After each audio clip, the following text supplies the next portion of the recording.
Hello everybody, welcome back to the Born2PlayGames podcast. We were of course born for games, but we were born for many other things such as movies, TV shows, music and other trending topics that interest us.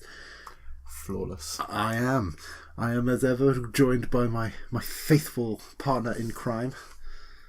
Ricky, our Paul. Ricky. Paul! Yes, of course I am joined by Ricky. I am Kai. I didn't mention that part. Hi. If you're new around here, please subscribe. Yes, are we trying to get a rhyme going? Is that what we're going for? Yeah. It's not working. So yes, welcome. It's been a while since we've done a podcast, Ricky. Yes. A lot of things have happened. Yes. But loads of things have happened. Loads of things have happened, but we've condensed it down to things that we feel are interesting to us. Because like before, we've just been like looking at everything and just been like, oh, let's talk about this.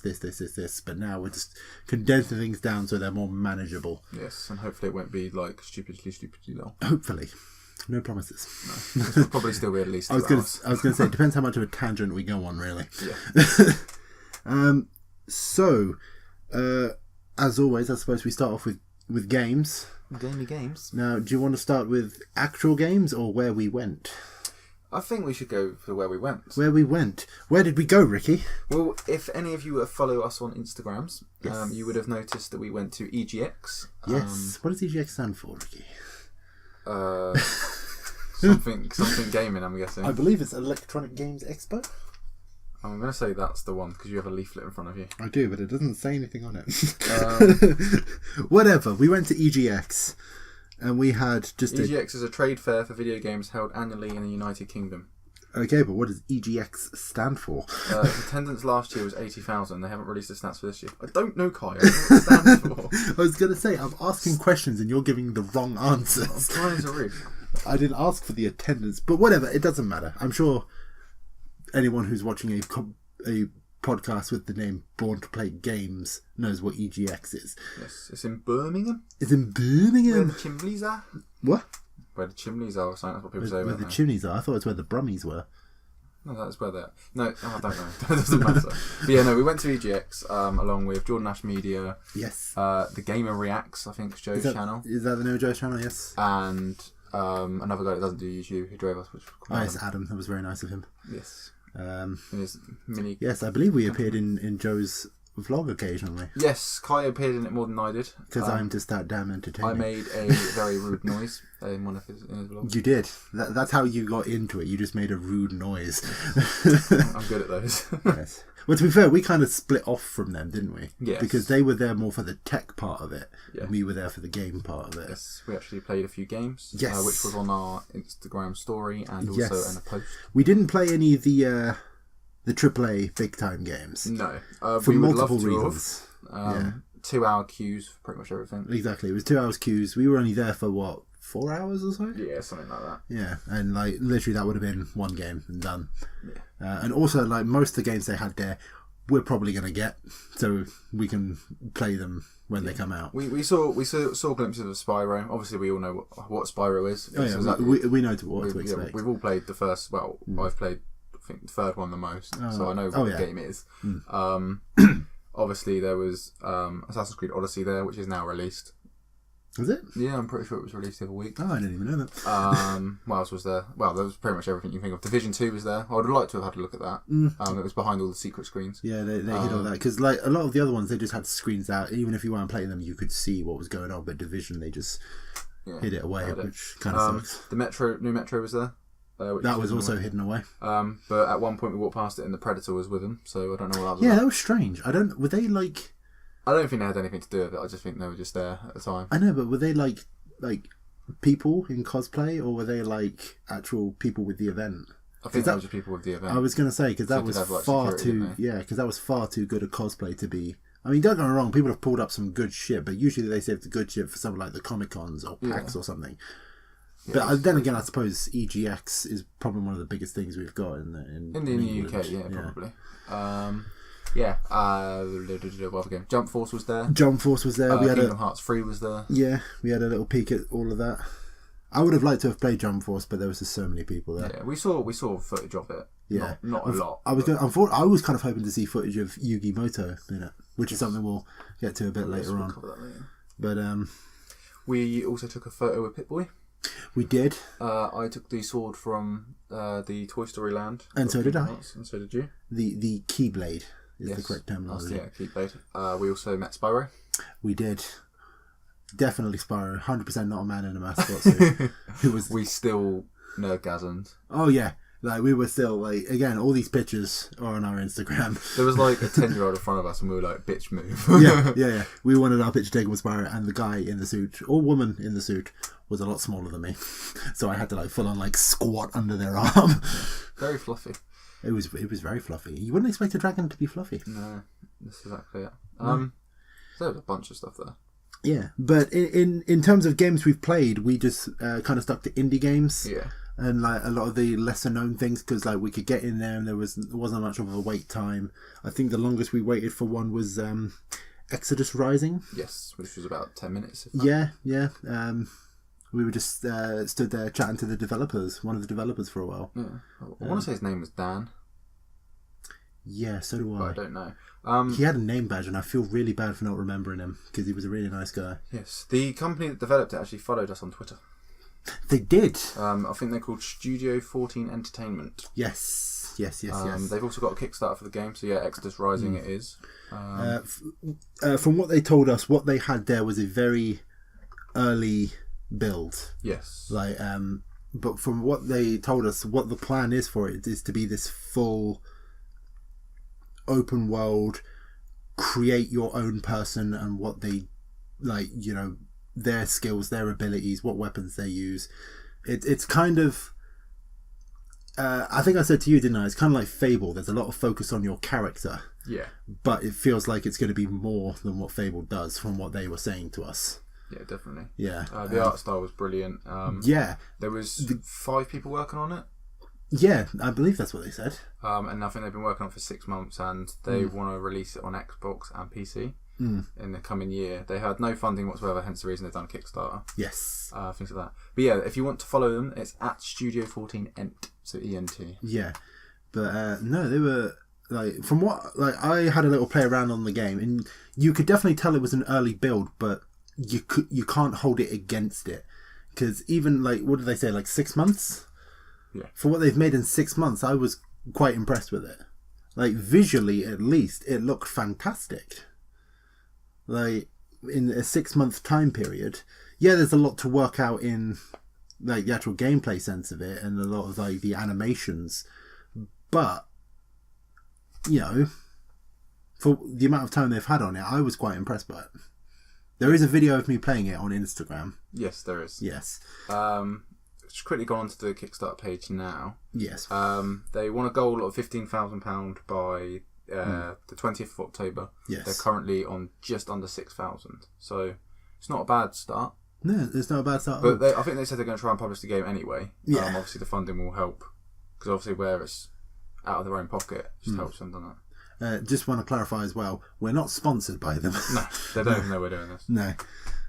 But, yeah, yes. no, like, Exodus Rising is targeted to release on PC, PlayStation 4 and Xbox One, and is currently planned to be released in early 2019. That's what they've got on here. Yes. So, yeah, all the best for them, really. A core set of 24 skills. They don't actually want you to have a specific class, they want you to do it your own way. You can also craft. See, that's what I like. Property, the equipment, different armour. There's loads of drawings and stuff. Maybe we'll chuck the Kickstarter description thing in there. Yes, we will. I will make note of that, actually. But yeah, basically, essentially, the little snippet they've got is Exodus Rising is third-person, single-player or co-op action RPG set in a brand new, handcrafted fantasy world developed by Studio 14. Yes. Hang on, talk for a second. I'm writing down notes. Professionalism at its finest, folks. But yeah, that's basically all I've got to say about Exodus Rising. Obviously, like Kai said, he played it. I watched him play it, and yeah, it looked pretty good. They were giving away like t-shirts and stuff as a little competition. Kai got a little badge that he's currently wearing. Yes, I am. I totally didn't put it through the washing machine. At least to be fair, I was going to say, to be fair, it's still in pretty much brand new condition, so it doesn't look damaged. Exodus Rising Kickstarter description. But yeah, so anyway, after Exodus Rising, we carried on walking around the indie games. We played played another one. I can't actually remember what it was called. Was this the Switch game? Yeah. Well, I can't remember what the Switch game was, but we were pretty good at it. Yeah, we murdered folks. Yeah, we won both games, and we destroyed a couple of teams and a couple of youngsters. From what I remember of it, it's like you're playing as a hive of bees. Yeah. But it's kind of like, it's obviously not realistic because like the queen's got a fucking sword and the workers can get weapons and you have to collect berries in your hive or something while also attacking and killing their queen and their workers and what have you. It's kind of I would kind of describe it as like a battle version of hashtag IDARB. Yeah. If anyone's played that. Yeah, you got like little minions that run around and they grab like basically I think it was like more or less like honey pods or something, wasn't it? And if you collected all them, you won. If you killed the queen 3 times, you won. Or something else, and you won. And yeah, we did really well. I was controlling the queen. Kai was like one of the workers. Yeah, and as always, and he kicked some ass. We did fairly well. Granted, I'm pretty sure the people we were playing against were very young. Yeah. Well, the thing is, every single person that picked up that controller was trying the game out. So exactly. we could be like, oh, we're MLG because we won both games, but we're not. We played against people that never picked up the controller. Yeah, but to be fair, we were in the same position. Yeah. Yeah. Yeah, we did all right. And literally the only reason we ended up playing the game was because we saw it was empty, picked up a controller to have a little look around at it, and then the guy the guy who was at the thing kind of like sprinted over like, hey guys, want to play the game? And well yeah, we've picked up the controller, mate. Yeah, we might as well. Yeah.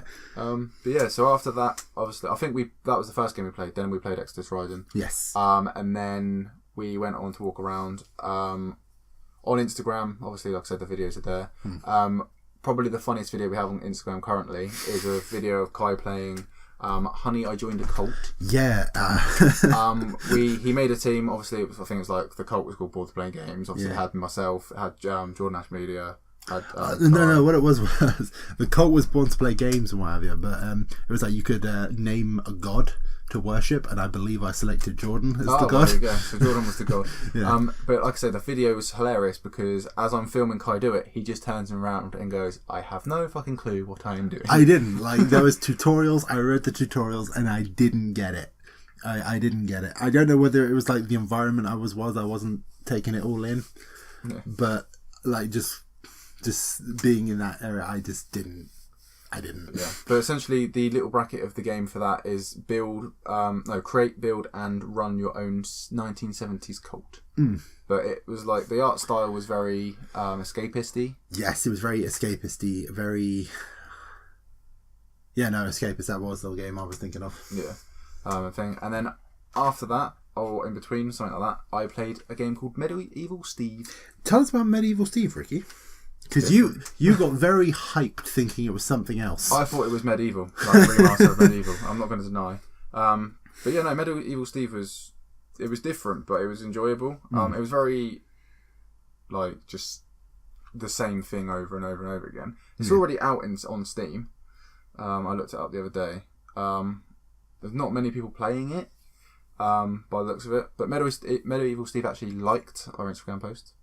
Yes. So this is a good thing with indie games. Like you can play them, and at least the actual creators come to you because you're advertising their game, and obviously. Yeah. But yeah, no. Steve is essentially a bit like Rayman. He has no limbs. See, that's what endeared me to him because he's like my favourite boy. Yeah. The bracket of the game is he's a pile of armor. Oh. And I don't know whether the armor's possessed or what, but obviously you play would make sense. Yeah. Yeah. You use your abilities in a fast paced side on sort of like style. It's like very 2.5D, isn't it? 2.5D. Yeah. So yeah, you just basically crush your enemies and you get through. You collect gems, I believe it was. It's very like Spyro type gems. Okay. You can upgrade your character. You can make him stronger, faster, more unstoppable. But better, stronger, faster. Oh. I played the tutorial level to figure out what the game was like, and it was all right. And then I played, I think it was like World 1.8 or something, because that was like the next door to open. Yeah. And it was felt very easy, very simple. But yeah, but then I don't know what the premise of the game was because obviously at the time the developers weren't there. So. Yeah, I was gonna say at first when we were first walking away and whatever, you seemed to have like a fairly positive opinion of it. Yeah, it was definitely good. I'll have to go back and have a look at it some point. Yeah, like I say, it's on Steam. I think you can pick it up for like a tenner. That's not too bad. So we might play it one day. Maybe when we get around to actually trying to record PC. Yeah, we know how to do it. We could even we've got the business email. We could even email and see if they'd give us a code or something, like a demo. Well, I don't know. I feel like we have to have more of a more of a substantial following than. It's fine. I can Photoshop a couple of noughts on top of subscriber. It'll be fine. I don't know. I'd rather not forge. Nah. But yeah. So that was pretty much the games played. At EGX. No, there was one more I played. If you remember, I think I played one of the Total. Was it Total War I played?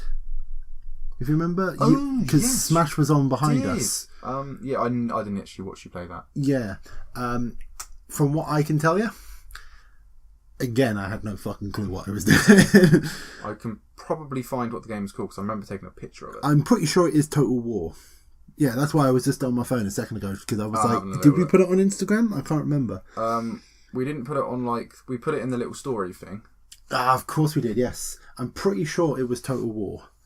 Whatever the upcoming Total War is. I can't say I've ever played a Total War before.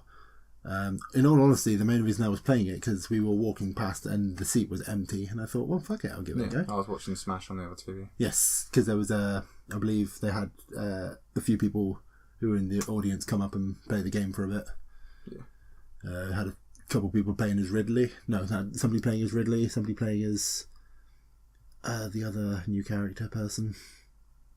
Oh, I can't remember. It is all on our Instagram. Yeah, it is all on Instagram. But yeah, Smash is looking good. I'm still waiting to find out what this secret mode is they've got on the main menu. Because you remember a while ago they did a Nintendo Direct and something on the main menu was blurred out, and they're like, "Oh, we'll get to that later." And everyone is just like, "Come on, it's a story mode, right? It's Subspace Emissary 2. Come on, just." I was talking to a old friend from college the other day, and we were talking about this very same thing. Like, we are almost sure it is Subspace Emissary 2. He said something about what Nintendo's been doing lately that genuinely made me laugh out loud. Not like a simple "oh lol." I mean, genuinely, I ruffled. Hang on, what did he say? While you're looking for that, it was called Total War 3 Kingdoms. That'll be the chap. Oh yes, because we've got the announcement of Luigi's Mansion 3. Oh! Which, I mean, it's my boy Luigi, so you know I'm happy. But that's the Linguini. Yeah, there also was a new Animal Crossing, I believe, and also Isabelle from Animal Crossing being added to Smash Brothers. So there's just a bunch of Nintendo news for you there. But my friend said to me, and I quote, "I can't believe they announced Luigi's Mansion 3 and Animal Crossing right after the Isabelle announcement. I'm surprised Nintendo fans haven't died from a mix between an aneurysm and an orgasm." Well, fucking Jesus. That would definitely get a couple of thumbs up on Reddit. I mean, that's one way to put it. Oh, God, yeah.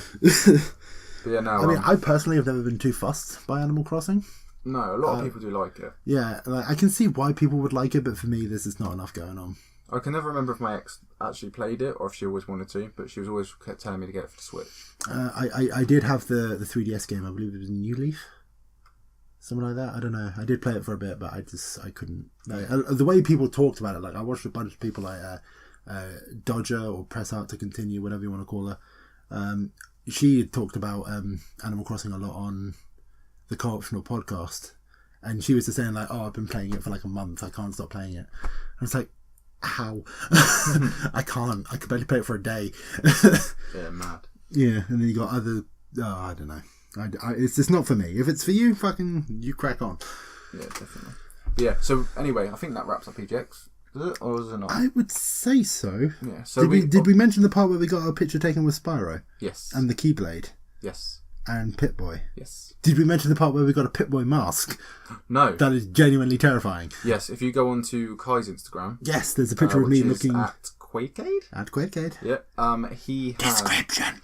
He has a very well. I have one as well. A very creepy mask. I did actually put it in the end of the EGX story.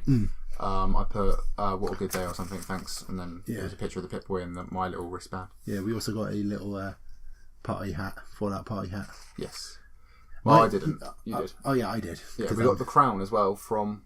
it was... Oh, what game was it? Big Crown Showdown. A game we didn't play, we just ran up and grabbed the crown because it was free merch. Yeah. Kai was too scarce, so I ran and grabbed it. But yeah, we went on the 22nd of September, which was a Saturday. Yes. And yeah. Like I said to you, I had fun. It was a good time, but I would rather next time we go there so we can just do everything. Yeah. Maybe go for the weekend. Yeah. Stay over in Birmingham. If we're fortunate. Yeah. And yeah, just get there. Because then the thing is, you can actually wait an hour in a queue to play a game. It doesn't matter. That's what I mean. I'd be more willing to do that if we had more time. Yeah. I think I think the majority of our time was actually spent walking around the merch areas.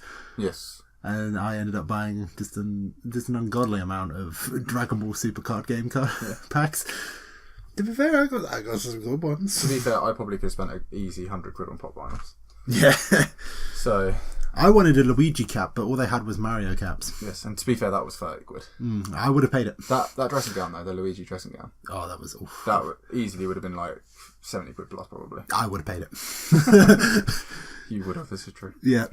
I'm still trying to hunt down what EGX stands for, and I can't find it. So I reckon it just stands for EGX. I think it's Electronic Games Expo. That's probably, we're going to say that. That's what it is. But yeah, it's the UK's biggest gaming event. So. Oh, it could be Electronic Gadget Expo. It could be. I don't know. I don't know. It's Electronic Something Expo. But anyway, after EGX, we've had a few things happen in the world of video games. Some things where we've gone, hurrah. A few things where we have gone, oh no. No, this cannot be happening. No. No. So should we start with the low point? Just which one? Oh. Yeah. Oh. So somehow, to be fair, I'm fairly sure, and I know how they got to this point, but Telltale has got to the point where they can't go any further. Yes. And they're having to close their doors, which took me by complete surprise, because they're one of the more well-known studios. Yeah. Especially after the Walking Dead series started. They became one of the most well-known game studios. They had their hands on a bunch of different licenses, which other companies would pay just so much to have their hands on. But at first, they just laid off a whole bunch of staff, leaving it to just a very small team. Very, very small team. And I believe that's when people are like, they're closing down. They're just using the small team to finish up like The Walking Dead, because they're like halfway through. But then it came out that they can't even finish The Walking Dead. They're done. They can't go any further. Which... heartbreaking, isn't it? Yeah, especially when it's halfway through the final season of The Walking Dead. There was that fear that, like, we're never going to know the ending. Yes. Fortunately, Skybound Entertainment has swooped in, and they are going to be finishing the Walking Dead season finale. Chapter 4. That's going to be finished by them. Yep. So we are going to get an ending. But that doesn't change the fact that we have lost so many franchises that started with, or were going to be started with, Telltale. So Wolf Among Us Season 2, done. It's gone. The Stranger Things, which I reckon would have been amazing. It would have been awesome. Cancelled. Yeah. I never played to the end of the Game of Thrones one they did, so I don't know if there was any plans to continue that. But if there was, done. I'm pretty sure they're going to finish the second story mode of Minecraft. Why? I think that was the only thing that they were going to finish. But why? Don't quote me on that though. Yeah, I hope not. The thing that like I was watching like reviews on. I think PewDiePie mentioned it as well. Like. The thing with Telltale, they made such an amazing game, and the thing is, like The Walking Dead, people thought there was different choices, but it actually ended up being basically the same. There was different endings. Don't get me wrong. Yeah. But like with the later ones on, it'd be like you made Clementine sad, and even I did in the first one. The first one's the major differences. Apparently, the second one, the third one, the fourth one. Yeah. The fourth one's not done yet. Apparently, pretty much the ending's going to be the same for everybody because they had to link it back, which is fair enough. You couldn't have like 16 million different endings. But the way that like I played the first one, Kenny in it. Is it Kenny? Kenny. Yeah. Like when you're on the train, and like, obviously if you piss him off and then that's it, he disowns you. Yeah. Every time I pissed him off, I was like, no, go back. Yeah. Yeah, so, I've always been like that because I like Kenny's awesome. I like Kenny. So I think with season 1 they did it well, but apparently season 3, which I haven't played, apparently it's very like you could like Clementine will remember that, and apparently like it doesn't make a difference because the ending apparently is the same for everyone. I was gonna say like with things like that, like you can spread it out wide, but you always have to pin it off at the end. Yeah.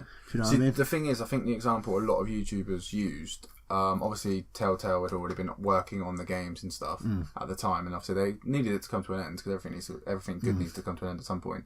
But they were saying about this Detroit Be Human, and there's literally apparently like on one map you can branch it off, and it comes up to like 30 different endings. Yeah. And then them endings link to other endings, and it's like I think the game. I don't know how many endings the game actually has, but apparently it's like it exceeds stupid amount of hours game time.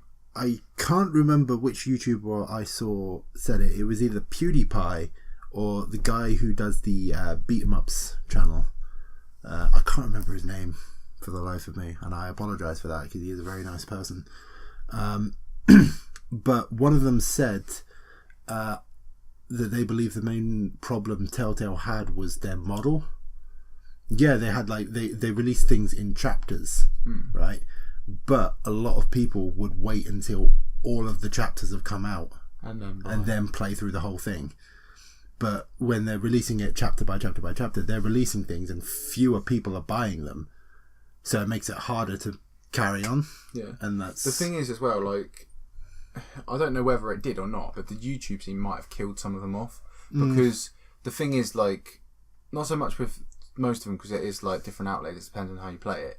But once you've watched it, you don't really need to play it. That's true. Like you could say that about a lot of games. So a lot of gameplays. If you watch your favourite YouTuber play a game, you don't tend to pick it off the shelf and go, "I'm going to pay 60 quid for this" because I've just seen someone play it. But the thing is that I feel like that does apply more to the Telltale games because they're like more of an interactive story. Yeah. And once you've already seen the story, it's just like going back and watching a movie again. Yeah.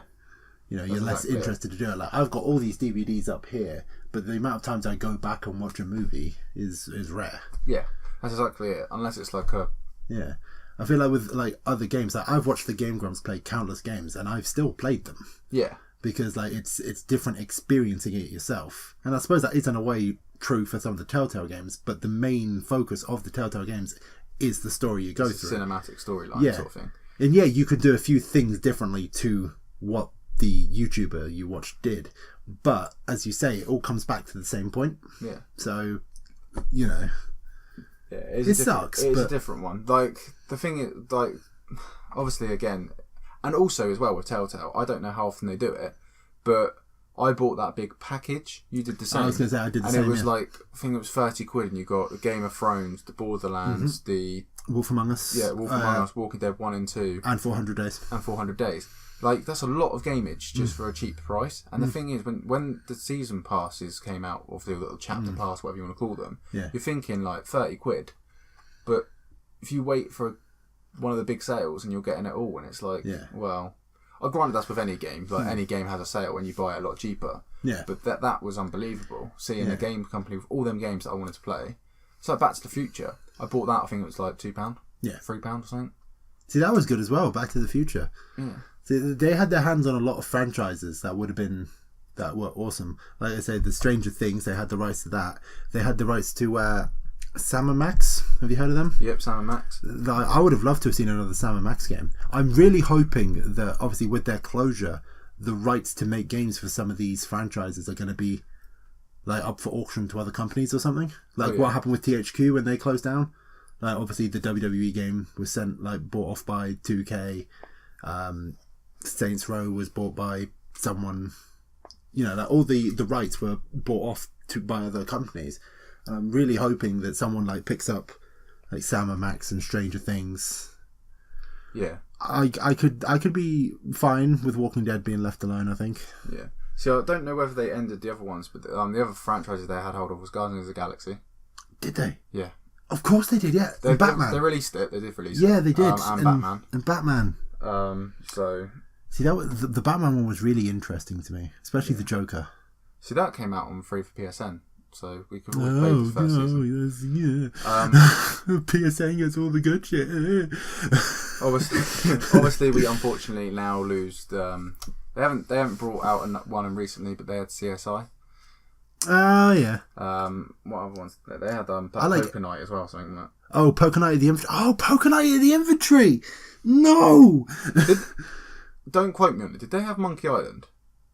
I swear to God, if they've got Monkey Island, I'm going to be... No. Come on, they didn't have Monkey Island. You've got the laptop in front of you. Yeah, I know. I'm literally searching it. Monkey Island. If they... Oh, the fact that you put T afterwards and it says Telltale. Oh, no. Because I know it was originally made by LucasArts and Lucasfilm. Tales of Monkey Island. I think. Don't quote me on that.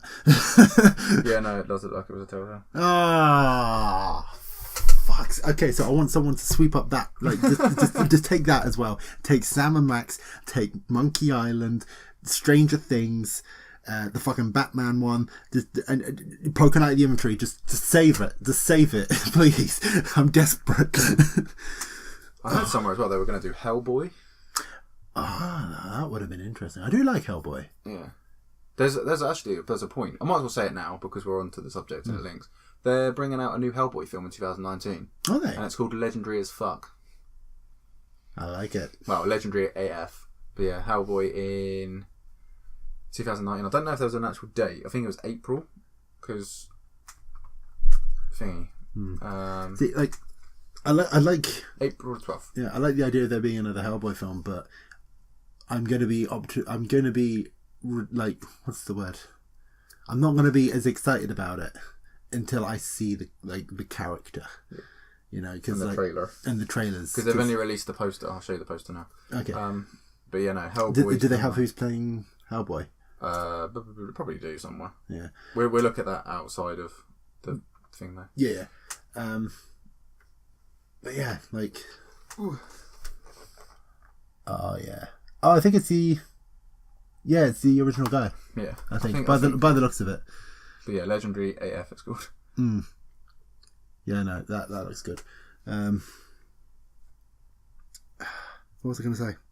Yeah, like because I was like when they first said about Suicide Squad, I was kind of like, oh yeah, Suicide Squad, I like them. Like Joker's somewhat involved, but not really. But like he might be in the movie, he might not. And it's like, oh, Joker's going to be in the movie. I'm like, oh? Joker's going to be in the movie? Oh, I can't wait. Pictures come out. I don't want to see this. Yeah. I don't want to see this movie. Straight up and nah. I mean, I only found out earlier about the Joker movie with Joaquin Phoenix. Because I was saying to you, didn't I? I was like, since when has there been a Joker film with Joaquin Phoenix? I could never tell if I pronounced that guy's name correctly. I know it is like Joaquin or something like that, but I always feel weird saying it. I know that he's a fairly out there dude, but I don't know. Maybe watch some footage of him like shooting a scene where like he's walking out of a train or something. And there's like police running towards the train and he's just walking down and he like lights up a cigarette, which I thought was weird for the Joker, but it's certainly not as weird as metal teeth and tattoos all over his body with a fucking nightclub and a purple Lamborghini. Yes. It's Facebook. Facebook news is never good news. But when I was scrolling down on Facebook when we were writing up the notes for this podcast, yes, there was a scene where it was like they actually locked passengers on a train. Oh. To make them actually more like scared and stuff. Apparently they have to like wee in the corridors and stuff. Oh. But this is Facebook news. Like you said earlier, I was going to say, you I feel like deal with mights and maybes. Yeah, I was going to say, I feel like that goes against. I feel like they'd have to like sign waivers before they did that because that violates all forms of human rights. Yeah. But even still, there was something that bugged me, if you remember. Yes. And that's just me being a picky fuck. The suit wasn't red. The suit was red. It wasn't purple. It needs to be purple. He looked like Ronald McDonald's deranged cousin or something. Don't get me wrong, like the makeup looked alright. It's like he doesn't. Did look very psychopathic. I was going to say usually he doesn't have some like the eye makeup, if you know what I mean, like the diamonds on the eyes or something. Yeah. But like, I don't know. I feel like this is early on in the Joker thing, isn't it? I don't know. I'm not getting mad about it, but I'm not getting happy about it. Yeah. Like. But anyway, there's more video games to talk about, dude. We talk about movies and shit later. So yeah, we've lost Telltale. Our hearts are broken. Skybound are going to finish up Walking Dead, and as for the rest, we can only hope that other companies sweep up some rights.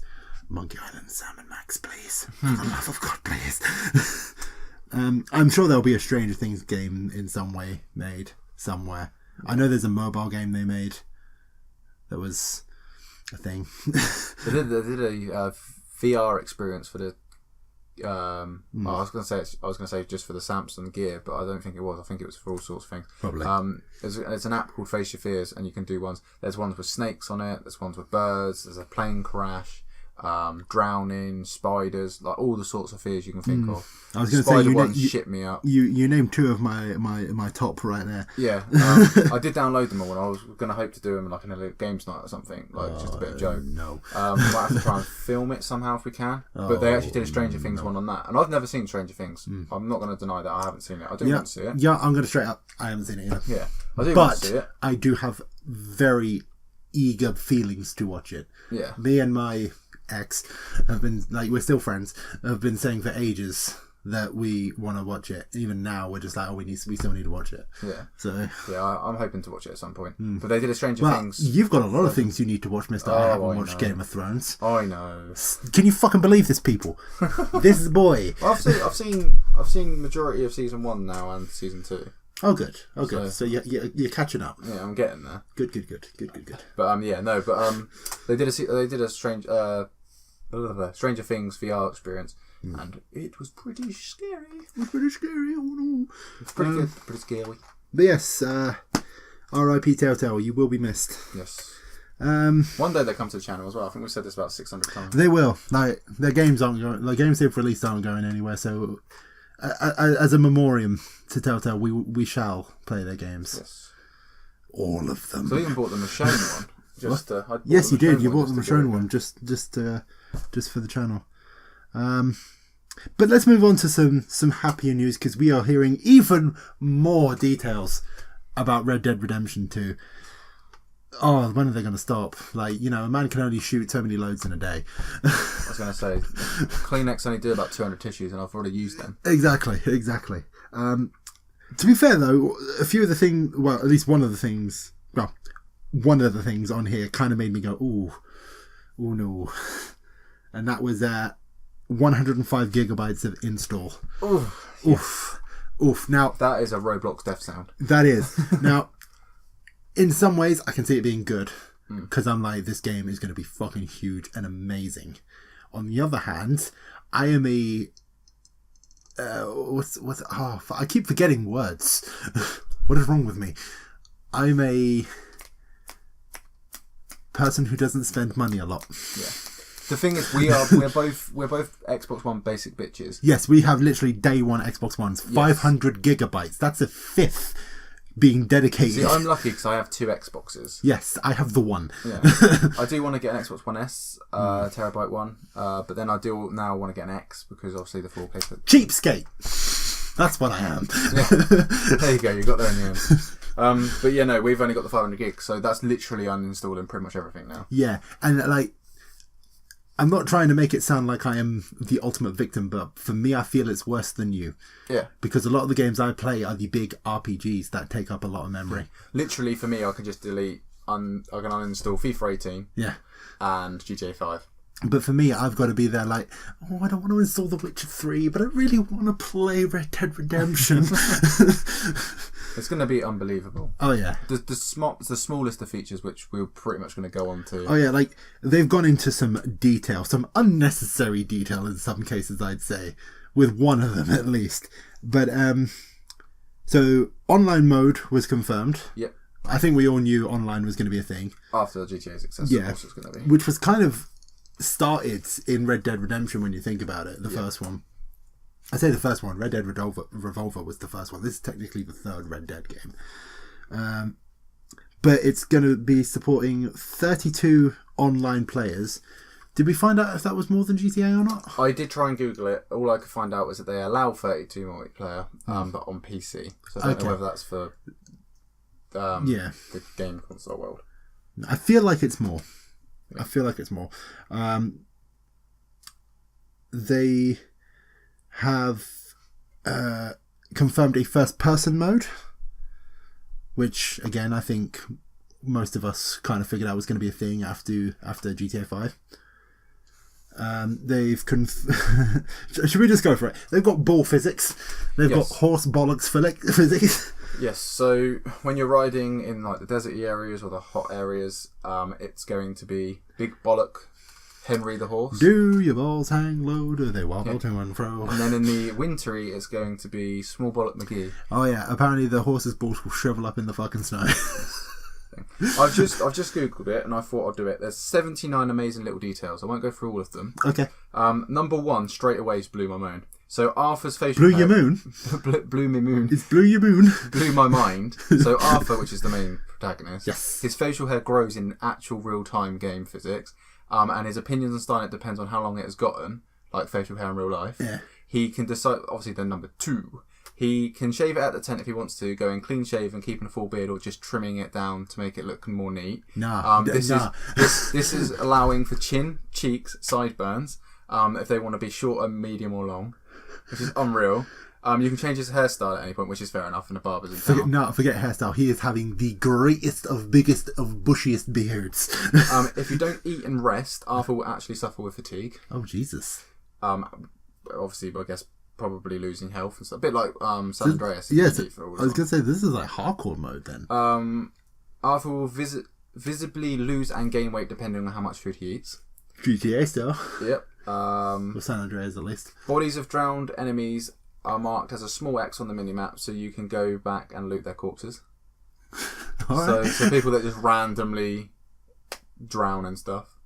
Fucking okay. Simultaneous killed animals are also marked with a paw print on the minimap, so you can go back to get pelts and stuff. Mm-hmm. Fellow gang members will also loot downed enemies and animals, so it's faster to main game, and they'll take it back to the camp, so you can also get extra cash and ammo from that. If you lose your hat or weapon, it will reappear on your horse's saddle. If you lose your saddle, it will reappear at the stable. Oh, okay. So, sort of looks like it. I was going to say, I can't lose that hat. If you lose your hat, it will also be shown on the mini-map, so you can go back for it. Really?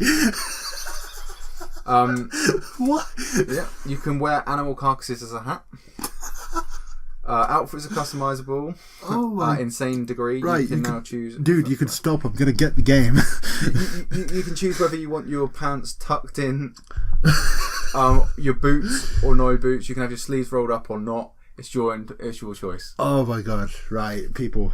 Weapons get dirty and clogged up over time if you're in wet and muddy conditions, so you need to clean them for best performance. Right, people. I have said this before. I don't know if I said it on the podcast or I've said this on like a Let's Play or something. Customization in a game always makes me happy. The more of it, the better. I am going to need to buy a Red Dead Redemption and a box of Kleenex at this point. The amount of customization is fucking ridiculous.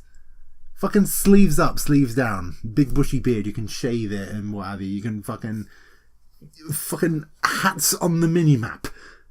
Animal carcasses for a hat. Like, how long have they been working on this game? I know that my tutor, who worked at Rockstar from college, he said that he had played a very early build of it. So they must have been working on this a long time ago, because he was with them working on GTA 5.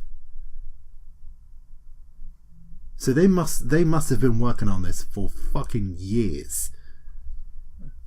Right. Oh no! I just read one thing. I was going to say, I could tell by the look on your face you have found. It's only 6 words to make up the sentence. Oh no! Arthur has dirt under his fingernail. Oh my fuck! What? If you shoot someone's hat off, you can physically steal it, and enemies can shoot your hat off. Obviously, that was a thing, because that was an Avatar award, wasn't it? But I didn't realise you could steal their hat. No, you can physically steal their hat. Oh my god. If you do a heist with your bandana on and you take it off, your wanted level goes down a star. Well, like whatever, sheriff star, I guess. If you leave it on, obviously it stays high. If you take it off during the heist, people will identify you straight away. Oh my god. So literally it is a case of cover your face, you idiot. They're going into too much detail. I'm already buying the game. They need to stop. Jesus Christ. Your horse can be scared by lightning and thunder, so be wary. Jesus. See, I've got a couple of things written down here. So, NPC interactions seem to be a very big thing. So, like, if you just kill some rando, you could bump into some other rando in town and they could just fucking hate your guts and possibly try to kill you because they were related to that NPC you killed. Oh, mental, innit? And they will just be like, you fucking killed my brother or something. And they start fucking coming at you and you're like, whoa, hold up, what? There are consequences for killing civilians now? Like, because I believe we saw that in the first gameplay trailer, didn't we? There was like, Arthur was on horseback and there was some woman sitting in front of a saloon or something. She's going, oh, you killed my brother, you son of a bitch. And that stood out to me because I was like, that didn't look like a cutscene. That just looked like a random interaction. So I was like, does this actually happen? Like, you just fucking kill someone and then someone is like, yeah, that was my brother, dude. But now it's pretty much been confirmed. And you're like, fucking stop, Rockstar. Yeah, absolutely unreal. Save something for other developers to do. Just read another one. Oh no. Just read another one. You can store horses in stables in case you need a backup horse. Because, ... if your horse dies in battle, it's gone forever. Oh my god. It's not like GTA 5, it doesn't just return via an insurance claim. Oh no. So you physically have to tell your horse to flee when in a situation like this because you don't want it to die. You build bonds with individual horses, so you can have a massive bond with one horse. And if it dies... And it doesn't run away, it helps you in battle and stuff. If it dies, it dies. And then you have to get on a horse, which you have to retrain and redo stuff for. No. That's going to be heartbreaking. It's like they do in the army. Don't name your dinner. Don't name your dinner. Oh, my god. And they give you a rabbit to look after and then call it dinner or something because that's what it's going to end up as. Oh, no. Right, I'm going to come off this because every time I look at it, I just need to say more. I was just say the last thing I've got written down. You said about this one. I don't know where you saw it. But it was if you hide your mini-map, like your map on the game, NPCs can give you directions. Yes. Like they'll point out landmarks and the way to go and what have you. Just Rockstar. Yeah, they need to calm their shit. Yeah. I can understand 105 gig though. Yeah, definitely. I can understand 105 gigs. But my question is, like, fucking, they are doing so much now. Are they going to do another game, or are they just putting everything into Red Dead Redemption 2? Like, yeah, we put all our ideas into this. We ain't got nothing else. The thing is, they have so many different, like, things, don't they? They have Rockstar, but they have Rockstar, like, London, Rockstar, da-da-da. Yeah. But... it's ridiculous. It's impressively ridiculous. The thing is as well, they have so many more games they can jump off of Rockstar. So they've got like GTA 6 will be a thing eventually. Bully 2 hopefully will be a thing at some point. Please, I've been waiting for so long. Give me a Manhunt 3 as well. I was going to say a Manhunt 3. Although I feel like that would be slightly controversial nowadays with a lot of the snowflakes we've got about. Yeah, I said snowflakes. But yes, if we can somehow move on. I hope they do. I don't know how they'll do it, but do like another LA Noire. That would be in this modern day type thing. That would be nice. Or, no offense to Rockstar, a decent Max Payne, like an old school Max Payne. Yeah, that'd be good. To be fair, Max Payne 3 was good. Yeah, Max Payne 3 was really good. I really enjoyed Max Payne 3. Nah, do you know what they should do? What? Remaster the Warriors. Oh, could you imagine God. that? The scenes. Rockstar has the potential to make every man require a Kleenex. Anyway, if we can somehow move on to a different game. Because I haven't got anything else to say about Red Dead. I've got a lot of things to say about Red Dead. Last thing I need to put in for Red Dead. Okay. Do you reckon they're doing Undead Nightmare? Please. I need this. The zombie-loving maniac inside me needs Undead Nightmare 2. What do you reckon it'd be like if you're walking around as like Arthur as a zombie? Each day decays more and more or something, unless you eat. Like, oh my god. Could you imagine what they could do with something like that? Oh god. Please. Please. Right. Move on. No, we're going to be here. Yeah.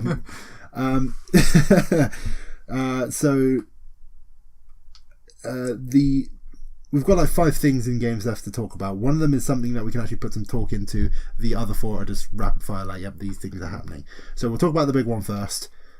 And this is something that appeals to our inner children, as the PlayStation Classic has been announced by Sony. I think it was kind of inevitable, what with Nintendo going on a mini rampage. Like, yep, here's an SNES Mini, here's an NES Mini, Nintendo 64 Mini, you fucking got it. So I think this was bound to happen at some point. Yeah. They have said there's going to be 20 games on there. Yeah. Honestly, I would have wanted more. Yeah. The fact that obviously both of us watch a YouTuber called Kwade-Kade, and he mentions in it that the 2 controllers you get haven't got analogs on, so it automatically restricts the games you'll have in the 20. And also he thought that it was like you could plug a disc in and play whatever, but obviously no, it's an emulator. Yeah. So yeah, 20 games for $99. Yeah. Which I think correlates to about 80 quid. It's quite a lot, really. Yeah. Especially if them games aren't what you want. Depends. Obviously, we're going to what we want on there. Yeah. In a minute. But 5 games have been confirmed. Yes. So far. You want to go in there? Yeah. Yeah. I thought you had something else to say there. No. So the 5 games that have been confirmed are Final Fantasy VII. Yep. Again, we all know that Kai doesn't like. Yeah. Tekken 3, which I like my fighters. I like a bit of techie Tekken. Jumping Flash, which is an enjoyable game if it is the one I believe it is. I believe it's like a first person like rocket jumping kind of thing. It's it's very enjoyable. Ridge Racer Type 4, bit of a classic racer, and Wild Arms. Honestly, I haven't fucking. I've not heard of Wild Arms. So those are the 5 that have been confirmed so far. Yes. Yeah, like I said, I'm very. I'm glad they announced it, but I'm still underwhelmed by it. Because, like I said, I would have wanted more games, and also like you say, the cut-off of analogs, like no analogs, cuts off a whole bunch of games. That literally throws in that they can't have Toy Story 2. Buzz Lightyear Rescue on that. Because you need the analogs, don't you? Really? Yeah, and also with that, it's a licensing problem. Oh, yeah, true. Exactly. Because that's one of the things Kwade says in his video. There's also the fact that cuts off Ape Escape as well. Mm-hmm. That cuts me deep. There's a lot. Okay. They might allow you to have buy the additional controller like they did. Maybe, but to me that just doesn't make sense. Like, they know that the PlayStation 1 analog controller, I believe, was that the first DualShock? Yeah. Yeah. That is the best controller for the console, because not only does it give more control, but it opens up the classic to games like Ape Escape and Toy Story if they could get the licensing. Yeah. But regardless of that, can you think of any games that, first of all, games you'd like to see on it, so just for your personal preference, and games you think they are going to put on there? If that makes sense. Yeah. Because obviously we're going to want games that they're not going to put on there. I know that a lot of my favourite games are not going to get put on there. Yeah. Yeah, true. Games that I would like on there, obviously Metal Gear Solid. Mm-hmm. Castlevania Symphony of the Night, which I said earlier. I would be horribly surprised if those 2 aren't on there. Yeah. See, that's what I'm thinking. Yeah. So I think that's what will bump people to buy them straight up. Resident Evil 2. Because they're remastering, I don't think they're going to bother. That's what I mean. I would Same with Spyros. Yeah, I would love Resident Evil 2, because I believe that's the better of the original 3. But again, the remaster, and also I believe that they're going to go for the more iconic games, and in terms of iconic I don't know if iconism is a word, but I'm going with it. Yeah. I think Resident Evil 1 is the more iconic. Yeah, for the console. Yeah, like Crash Tag Team Racing, like on that Medieval, that would be very nice. What other game, like Pro Skater? Yeah, I would prefer Pro Skater 2 personally. Yeah. I don't know if that would be a licensing problem as well though, because obviously it's Tony Hawk, isn't it? Yeah, that's exactly it. Twisted Metal. I reckon they'd have a Twisted Metal on there. Yeah. Gran Turismo, I think, is one that will definitely be on there, considering it is the biggest selling game. I'd personally like Tokka Race Driver. I played that a lot as a kid. But Tomb Raider, I reckon they'd chuck a Tomb Raider on there. Tomb Raider. Crash 2. Maybe. Because you got to think about what the classic games were, what games stood out. Yeah. I think Crash 2 would probably be the one of the Crash series they'd put on there if they are going to put a Crash game on there. I think they'd definitely put a Wipeout on there. Oh, Wipeout. Probably I forgot about Wipeout. 2097, was it? 2097, something like that. Yeah. I reckon that. See, I want to say they put Silent Hill on there, but I don't know. Depends if they're going to limit to 18 only. I think they would put Silent Hill on there. Because that pretty much. I mean, if they're going to put Resident Evil on there. Well, yeah, true. Like, I think they would put Silent Hill on there. As for games I would want to see on there that I have a fairly strong feeling are not going to be on there, the first Rayman, just so people can experience pain. They could very well put the first Rayman on there, but I feel like if there was a Rayman game they were going to put on there, it would probably be Rayman 2, which again I don't think that is a good decision either, because it's a very limited version of the game. Yeah, it's got voice acting, but it's missing a bunch of levels that you could easily find in like the N64 version, I believe. Yeah. I know there is a superior way to play Rayman 2, but I can't remember what console it was on. I want to say N64, but I want to say I think that, to be fair. It's not the Dreamcast, is it? The other one. The Dreamcast was around PlayStation 2 time, wasn't it? I think, yeah, it was, yeah. Fuck it, whatever. I mean, Rayman Revolution on PlayStation 2 is the better way to play that game. But yeah, I feel like if they were going to do Rayman, it would be Rayman 2. Bomberman, or Bomberman Live, Bomberman Party Edition for Americans. I would love to see that game on there, just because the amount of time I sunk into that and how enjoyable it is, and fuck me, the multiplayer is just so enjoyable. I'm pretty like we did our top 10 PS1 games, didn't we? Yes. Like you've heard me like gloat over Bomberman and Rayman, but again, I don't feel like that's a big enough and iconic enough thing for PlayStation for them to put on the thing. Like Bomberman is technically more closely linked to the Nintendo consoles, because that's where he technically first started appearing in arcades, but in terms of the home market, it was more with the NES and the SNES, it might be. Excuse me? I don't even know what that noise was. I believe that was my phone. Oh. Yes. Anyway, sorry about that. Driver. Oh, yep, Driver. I would love to see Driver on there. Even with its hard as balls tutorial opening level in the fucking parking lot. I've got so many good memories of Driver. But I'd love to see Driver on there. Let's look on my shelf. What else have I got up there? Do you reckon they put Dino Crisis on there? That would be a good one.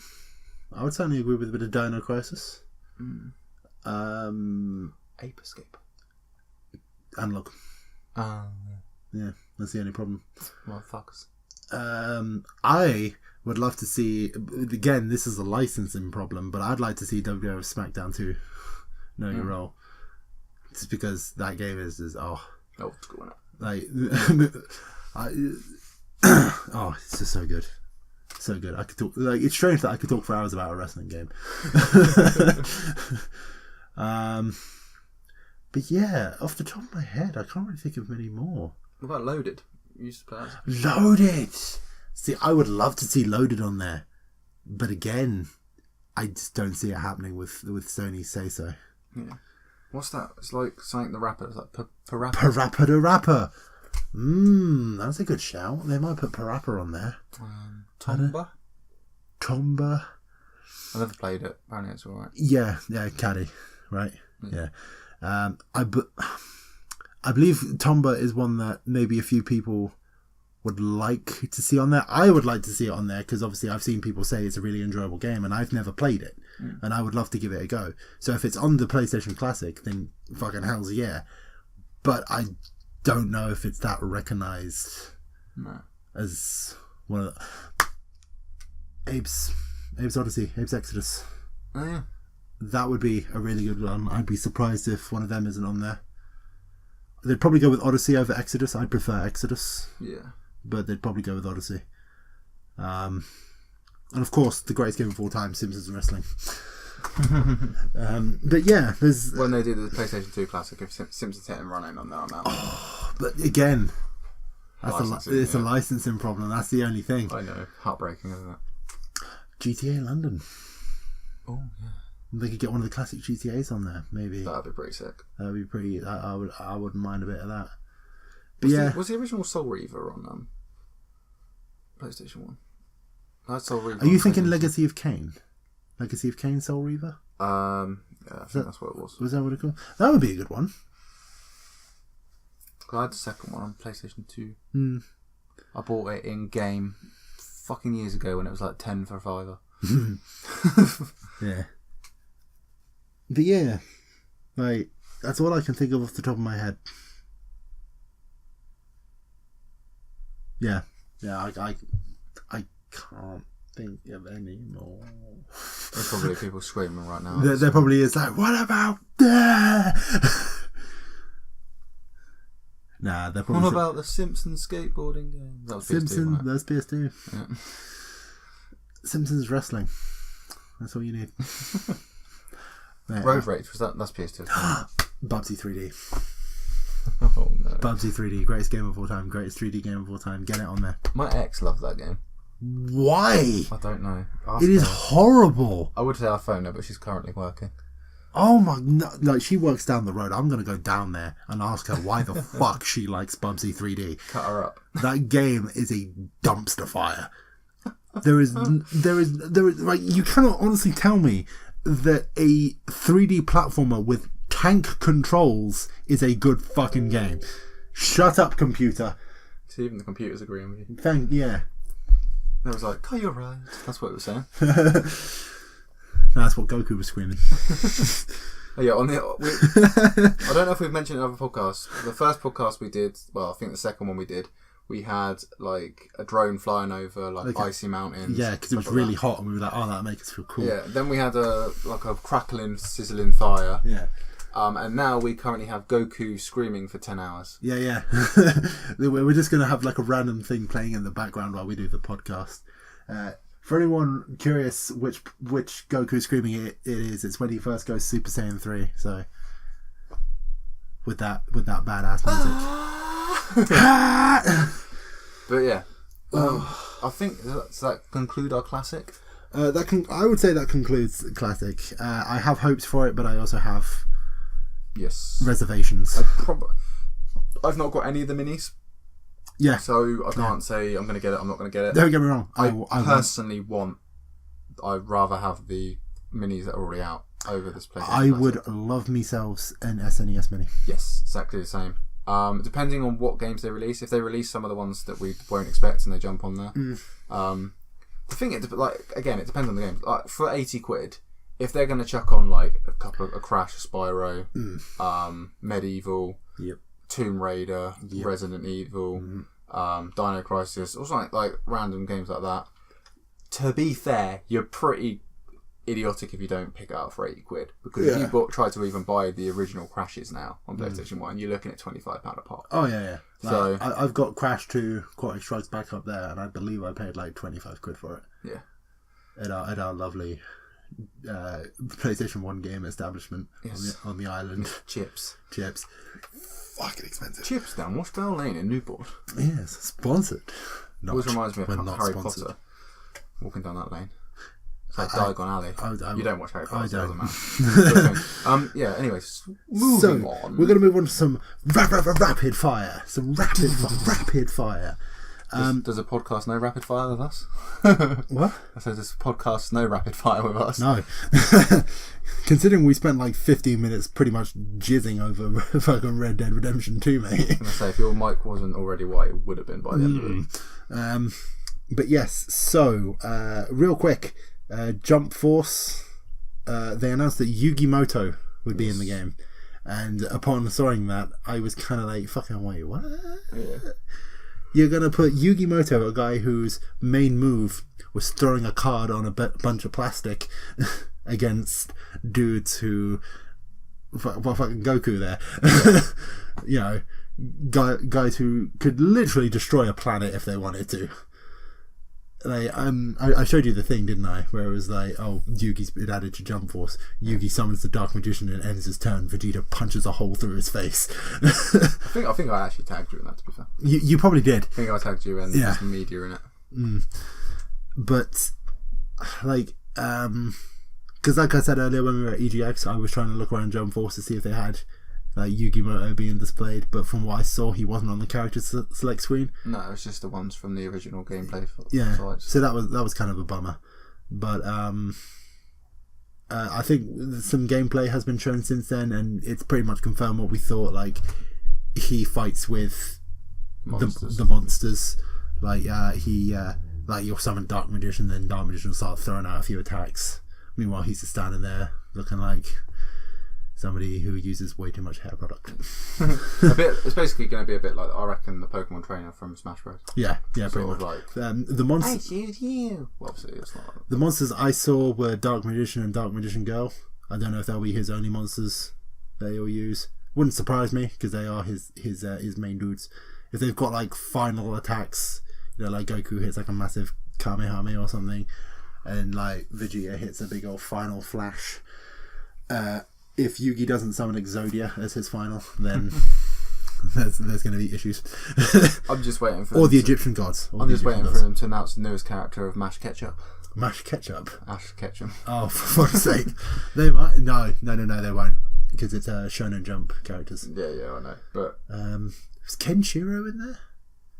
He might be. I'm sounding like a proper anime fan. I don't watch anime. Like all these characters I'm naming are things I've seen in like Team 4-star dubs. That's it. And they make shit funny. So, but yeah. So that's a thing. Devil May Cry 5.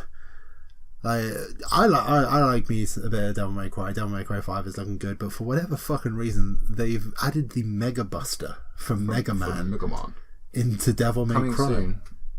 Mega Man 11? No, I mean Mega Man coming soon to the channel. Oh yes, it is. I was going to say Mega Man 11 recently came out. Yes, it did. And it looks fucking sexy. It does look very gorgeous. Talking of Mega Man coming soon, go on Instagram. Instagram today. Oh, obviously, yes. This video will be about 3 or 4 days from now. But you can see what I had to edit. Yeah, I had to censor something. And it's not anything stupidly bad. It's not. That's not the racist words. It's not racist, but it can be quite derogatory to people of a homosexual nature. Yes, you can gather it from that. Yeah, I left the f in, so nobody thought you were saying. Yes. He left the f in, and talking of faff, like a little segue. Faffs will be coming soon too. We've done the 2 recordings, and we'll try and get them done. Yes. You say we. I'm the one who's stuck editing the fucking things. Yes, I've done the thumbnails already, so I've done my part. Yeah. I've got to do the rest of it. Yes, I shall get that done as soon as I can. Yeah, I'll get that done as soon as I can. Probably be the but yes, back to the Mega Buster. It just seems pretty fucking weird for Devil May Cry. Like, I know Devil May Cry's got some weird shit going on, but that just seemed a bit too weird for me. Yeah, it's a little bit too much, isn't it? Yeah. I get that they're both Capcom franchises, so like, there's whatever, but like, fucking, I say this like it's a weird thing, but like Dead Rising, one of my favorite games, you can unlock the Mega Buster. Yeah. I was gonna say it was in Dead Rising, but like in Dead Rising, it suits the ridiculousness. You know what I mean? Yeah. Like you can already find a Mega Buster, which is a tennis ball launcher. So it's kind of already in the world. It's just taking it to a whole new ridiculous level by saying, "Yep, you can get an actual real one." But I don't know. I just thought that was a bit weird for me. They did release gameplay footage of it as well. They did. It didn't seem to be doing much. It looked like it was very ineffectual to the demons he was fighting. It looks like a replacement for the gun that either Dante or Nero has. So it kind of makes sense that it doesn't look like it's doing much damage, because every time you use a gun it looks like it does fuck all. Yeah. It is like doing something, but like it just doesn't look like it's very effective. Kingdom Hearts 3 will have the Big Hero 6 world. Yep. So I think they announced them more, to be fair. They probably did. While you're searching that up, I will just briefly mention that Bethesda have said that they are definitely going to be making Wolfenstein 3. Oh, lovely. So, oh yes, all my Wolfenstein brethren out there, be hype. Be hype, get mad. Talking of Kingdom Hearts, actually, I read somewhere that they are doing like the Story So Far edition. Mm-hmm. They're releasing it on PS4 just before the release of Kingdom Hearts 3, and it will be Kingdom Hearts 1, Kingdom Hearts 2, and Kingdom Hearts 2.5. See, so that you actually guess, obviously, the story so far. Yeah. Like that's cool and all, but personally, I would rather they release that on Xbox, because PlayStation already has access to those games. Yeah. We don't have it over on Xbox. Exactly. And if they're releasing 3... I would imagine they'll be doing the story so far on Xbox. I really hope so, because if they're releasing 3, and from what I've seen of it, it's one of those things where you need to know what's been happening previously. Yeah. So, if they're going to release it on Xbox, I think they ought to release something so that people who haven't played it before and have just seen this really cool thing that's got fucking Toy Story in it. Because let's be honest, that's the only reason you're hyped for it. Oh, yeah. But people who are just buying it to be like, oh yeah, Toy Story, they might get into it and want to know what's going on. And if they're on Xbox, they're gonna have to get a PlayStation just to play the earlier fucking games. Yeah, stupid, isn't it? Yeah, so I would really like it if they released the Story So Far collection on Xbox. That would be very nice. Please do so, bastards. Because I want to give them another crack. I played the first one years and years and years ago when I was far too young to understand the fucking story. And I think I kind of unfairly judged it in a way. I'm like, nah, just fucking get rid of it. Oh, there's those Final Fantasy pricks, fuck them. But I want to give it another crack at some point. Did you find anything more on the worlds? I found some worlds. Obviously half of them I don't know what they are. Obviously I'm a big Disney fan, but I can't think. Mount Olympus or something. I'm guessing Mount Olympus. Yeah, that's Hercules, I'm assuming. Yep. Big Hero 6, Kingdom of it's Tangled, basically. Okay. I wouldn't know that one. Monsters Inc. Mysterious Tower. Obviously Toy Story. Wreck-It Ralph. There's a screenshot here with The Incredibles, so I'm assuming The Incredibles world. And then there was a trailer the other week of Underwater, so I'm assuming Finding Nemo Dory. Or The Little Mermaid. Of course, yes. And obviously there's Frozen as well, Frozen World. Yeah, yeah. Okay, so I believe that's the games. The games are done. As always, we end the games with the Games for Gold and PlayStation Plus games. Ricky, what have we got on Xbox Games for Gold? So, this month on Xbox, you get 4 games as usual, 2 for 360, 2 for Xbox One. They're currently already available. So... Let's get on with the disappointment already. Yeah, so you've got Overcooked, which retails in at $16. To be fair, I've heard very good things about that. I hear it's a good couch co-op experience. So. It is available for the whole of October, from the 1st to the 31st on Xbox One. Lovely. You have Victor Fran, which fuck knows what that is, but it's available from the 16th of October till the 15th of November. Regioning in at $20.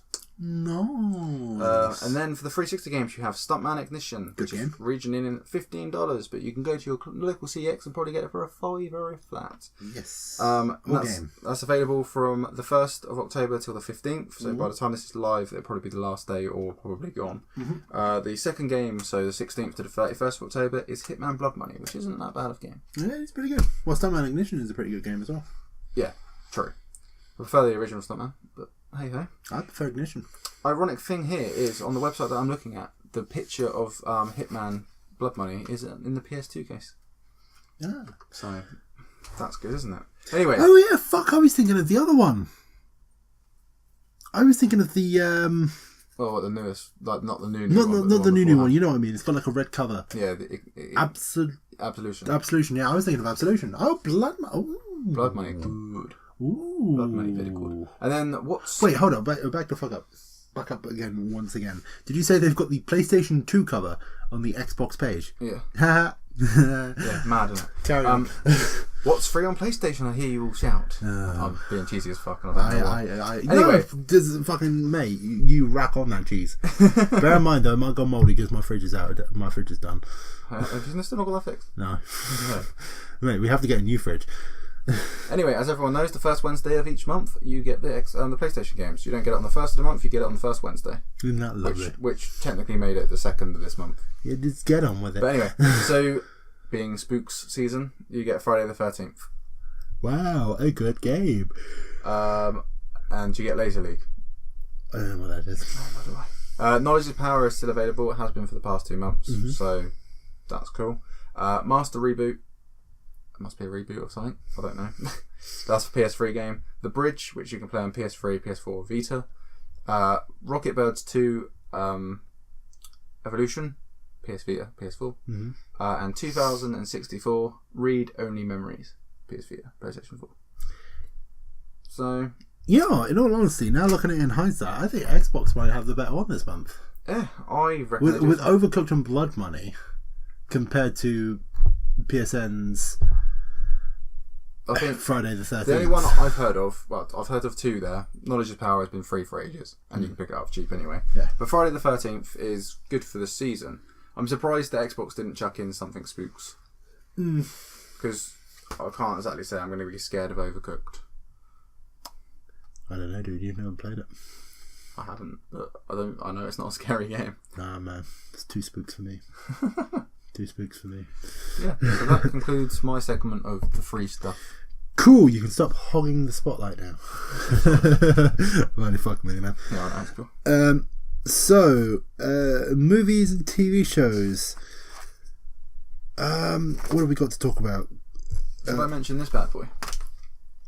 Yeah, sure, crack on. Right, announced at about, well, currently an hour ago on Disney Movie Awards Facebook page, and about an hour, 2 hours ago on Will Smith's page, there is a live action Aladdin. Yes. And Will Smith put a Facebook post out, and I'm assuming probably a tweet as well, saying, "Get me out of here, I can't wait for y'all to see me in blue." So Will Smith will be playing the role of Genie in Aladdin's live action thing, which has actually got an announced date on this one, May the 24th, 2019. It's very close to your birthday. It's very, very close to my birthday. It is literally a couple of days before. Yes, as your birthday present, you'll get to see Will Smith butcher a beloved character. Yes. We discussed it before. Obviously, Robin Williams played the role of Genie amazingly. Yep. His improv is amazing. Everything about him is amazing. Yep. Shame what happened. Yep. Talking of that, it is Mental Health Awareness Month. Well, I believe I can get behind that. So, especially the past few months I've had, I can definitely get behind that.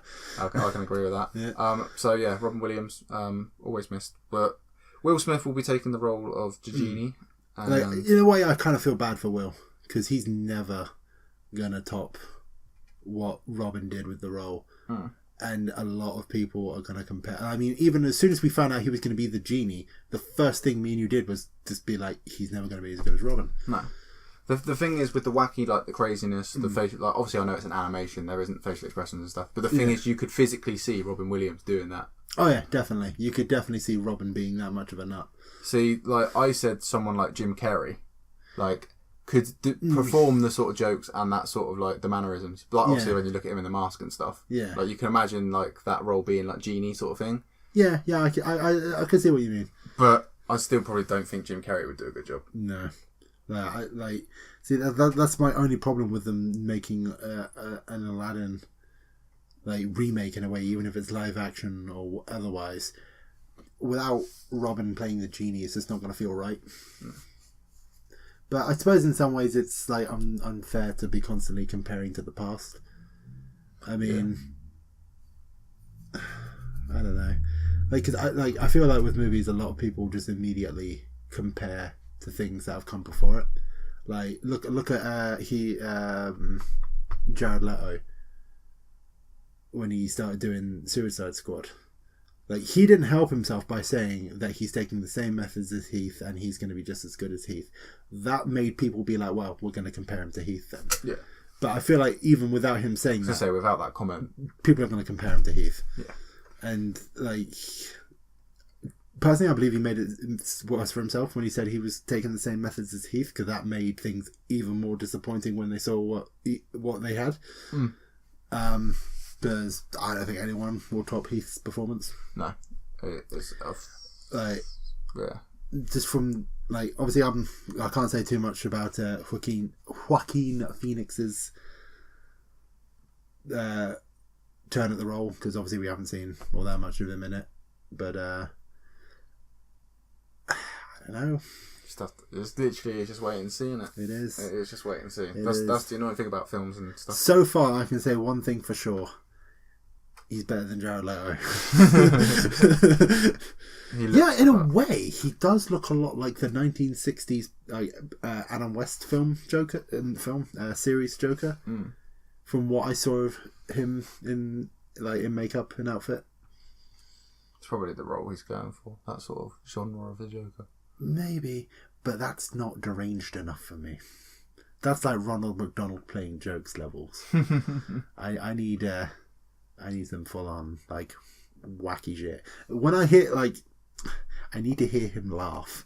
Yeah. I need to hear Joaquin do a Joker laugh before I make any further judgments. It might be something on the internet, World Wide Web. I hope so. If it's like a fucking witch's cackle, like fucking Voldemort laugh. Yeah, like fucking Jared Leto. I'm not interested. But if it's like a manic, deranged kind of laugh like Heath had, or like fucking Mark Hamill has when he does Joker, then I am in. I'm all over it. The laugh makes it for me. Yeah. But yeah, so there's that. Kingsman 3 got a release date. It did, yes. We like a bit of Kingsman. Oh, I very liked Kingsman. Yes, I'm still yet to see the second one. I know you've seen it. The Golden Circle. Yes. I know that somehow... Shannon Tate in it. Yes. And I know that somehow... oh my god, what's his name? Eye patch. Colin Firth. Colin Firth, that's it. Somehow he comes back. I don't know why. I'm not going to ask you to tell me because I will still want to see the movie. Yeah. But somehow he comes back in the second one. But yeah, it's going to be a third Kingsman. I'm glad it's a successful series. It's very good. Yeah. Really, really good. I hope they don't make too many. I reckon they'll stop at 3. I hope so. Personally. Like Austin Powers. That was a good stoppage at 3. Yeah. I know many people are like, oh, they're going to make a 4th one. I'm like, no, please don't. The thing is, it's too late now, I think, to do it. My question is, where the fuck is Mike Myers? True. Have you seen him? Neither have I. Literally, I think the last time people saw him was Love Guru, and that movie was so bad that he just was like, nope, you know what? No more. Well, that's probably why. Perhaps he just went into hiding. Probably. But, yeah. Any more film news? I suppose we could talk a little bit about Christopher Robin.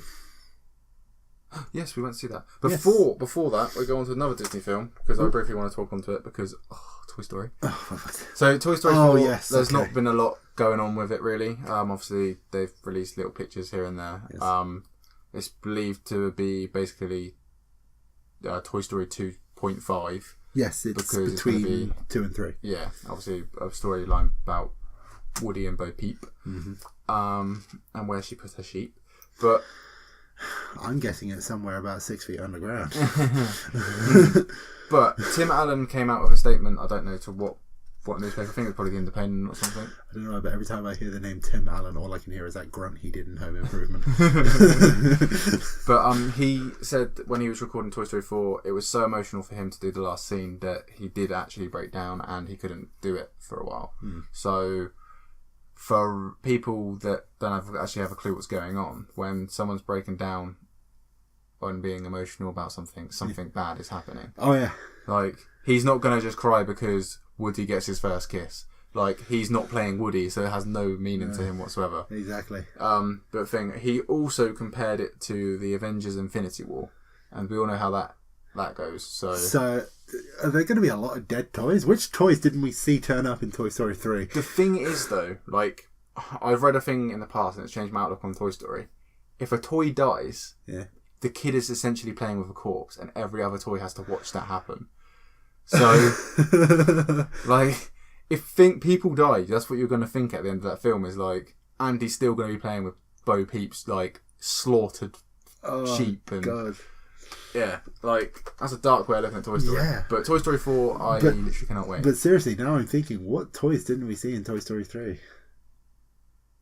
Because if he's saying, like, it's like an Infinity War, does that imply that a lot of toys are going to go? Yeah. Was Strongman in Toy Story 3? I can't remember. There's loads of... Wait, where the fuck was RC in Toy Story 3? No, not RC! Oh, mate, this isn't good. This isn't good. There's probably a little page with what's not in Toy Story 3. Oh, no. I'm not gonna Google it. No, I can't do it. But off the top of my head, the Strongman wasn't in Toy Story 3. RC wasn't in Toy Story 3. No. Bo Peep, obviously. Oh, okay. I was about to say, where the fuck were the aliens? But they saved them from the claw, didn't they? Yeah. Do you reckon it's Sid? Sid's revenge. Where's Sergeant and his soldiers? No. They're left behind. Man down. Yeah, no. Oh no, this is going to be on my mind for weeks now. Sketch as well, the sketch pad. No! Wheezy! He just came back from death. Heartbreaking. Anyway, on to some more lighter stuff. I don't have good feelings about Toy Story 4 anymore. I don't want it anymore. Oh, yeah. Diablo is getting a Netflix TV series. Yes. Nah, I can't go anymore. It's ruined me. I should be happy about this. I like Diablo. But... the monkey's in a barrel. Oh, fucking hell.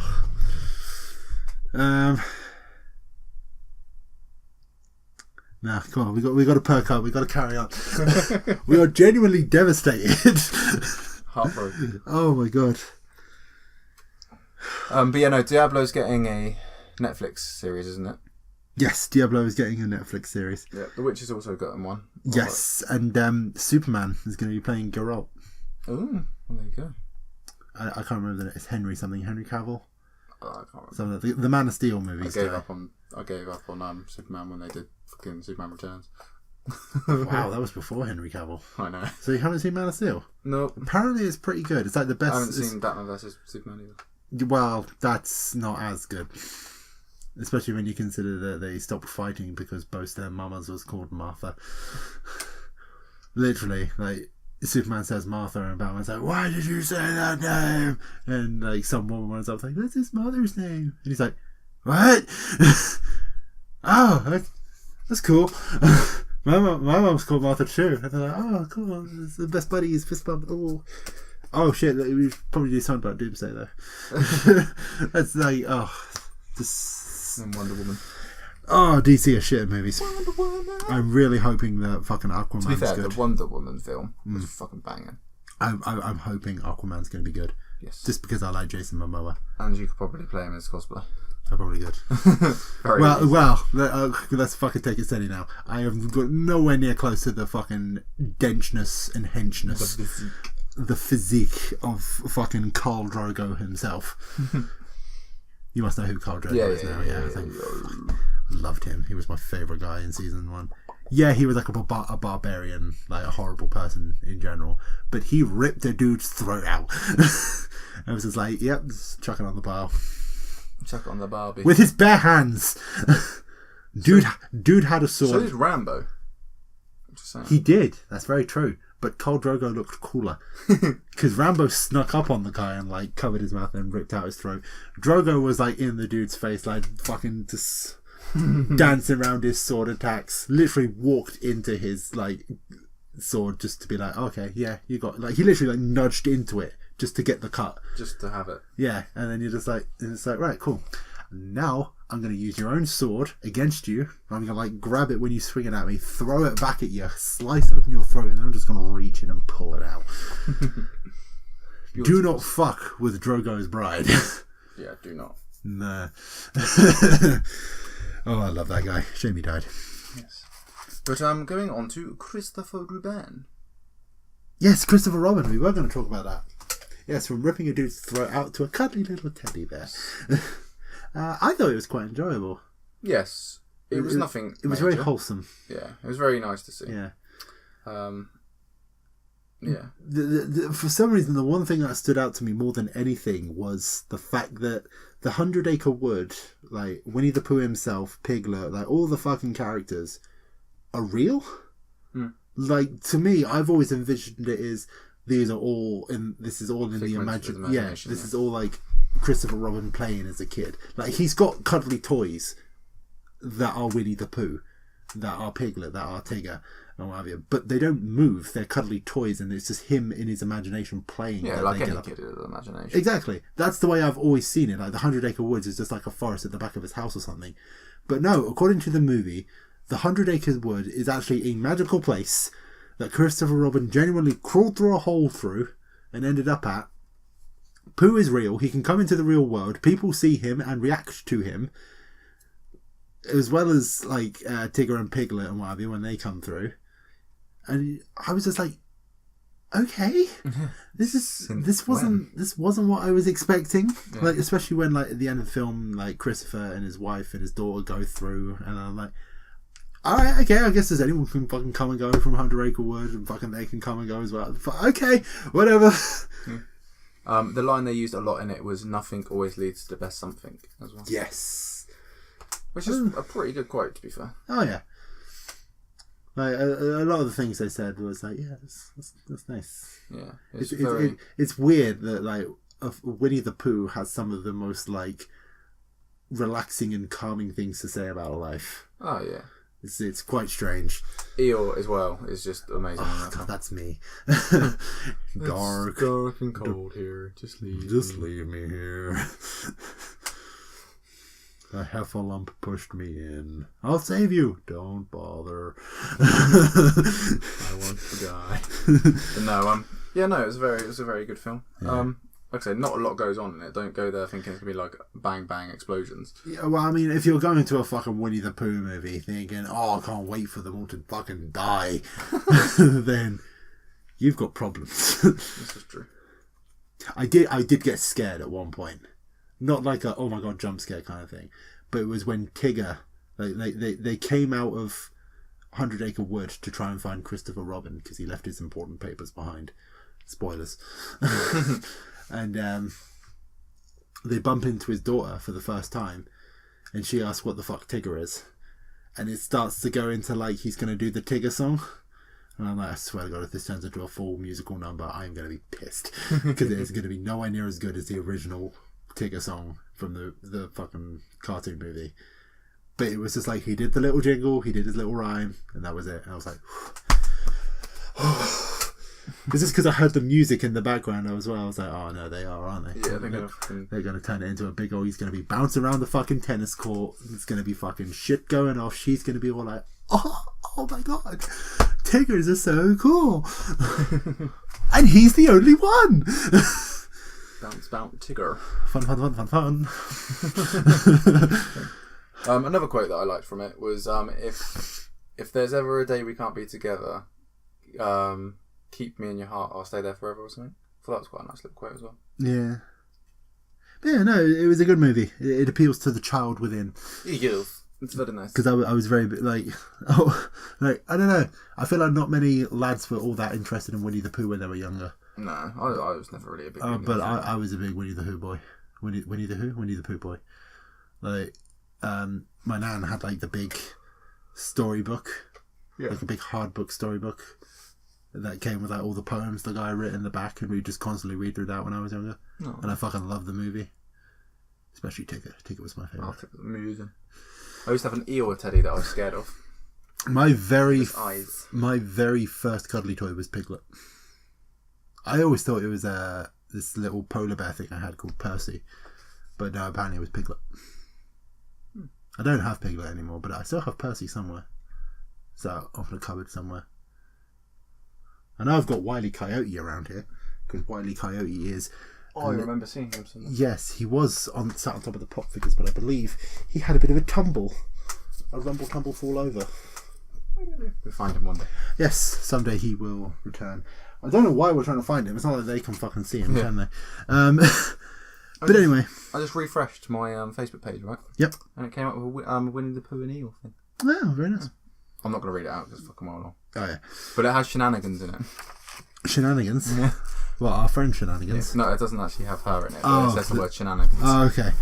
I was going to say, I thought like she shared it or something. No. I don't know who shared it. Okay. But yeah, is there anything else going on in the world of TVs and whatever? Like, have you been watching anything interesting other than Christopher Robin or anything?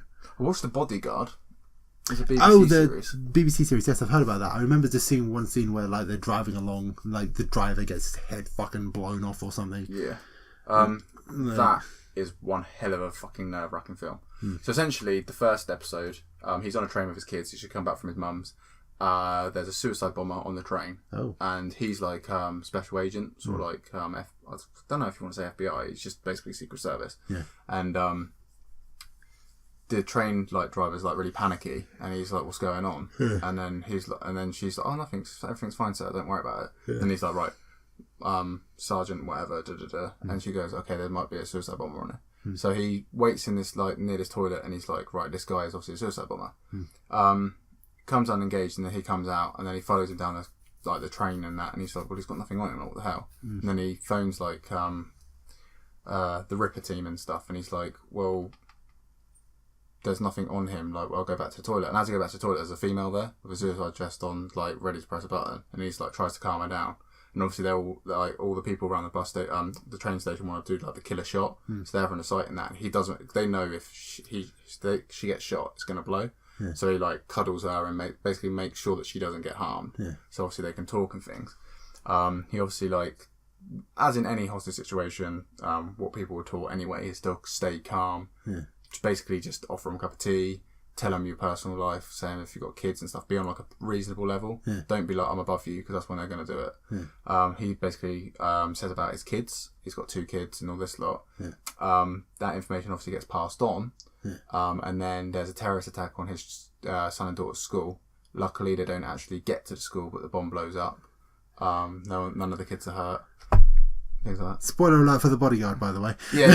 Well, to be fair, if they, like the trailers, there's all this all of this pretty much is said. Jesus Christ. But yeah, that's just the first 2 episodes. That sounds fun. And then basically, very very big story alert. This is like pretty much the ending.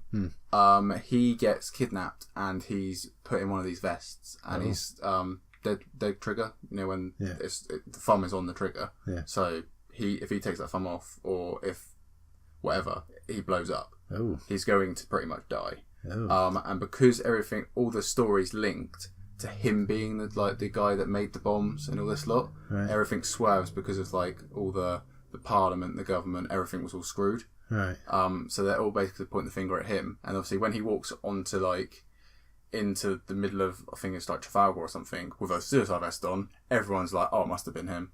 So he's there trying to say, it's not me, I know everything that's going on, I know the plans and stuff, like, please let me talk. And they're like, do we have permission to take the shot and stuff? And they're like, yeah, permission received. He's then got to try and talk to a woman to try not to kill him, who's completely against everything he says, because she's like in the background, like being blackmailed by it's fucking like thing. And like I say, this character that you begin to love is there. Literally nothing he can do. He's about to blow up. Like, and it's just like, fuck, he's dead.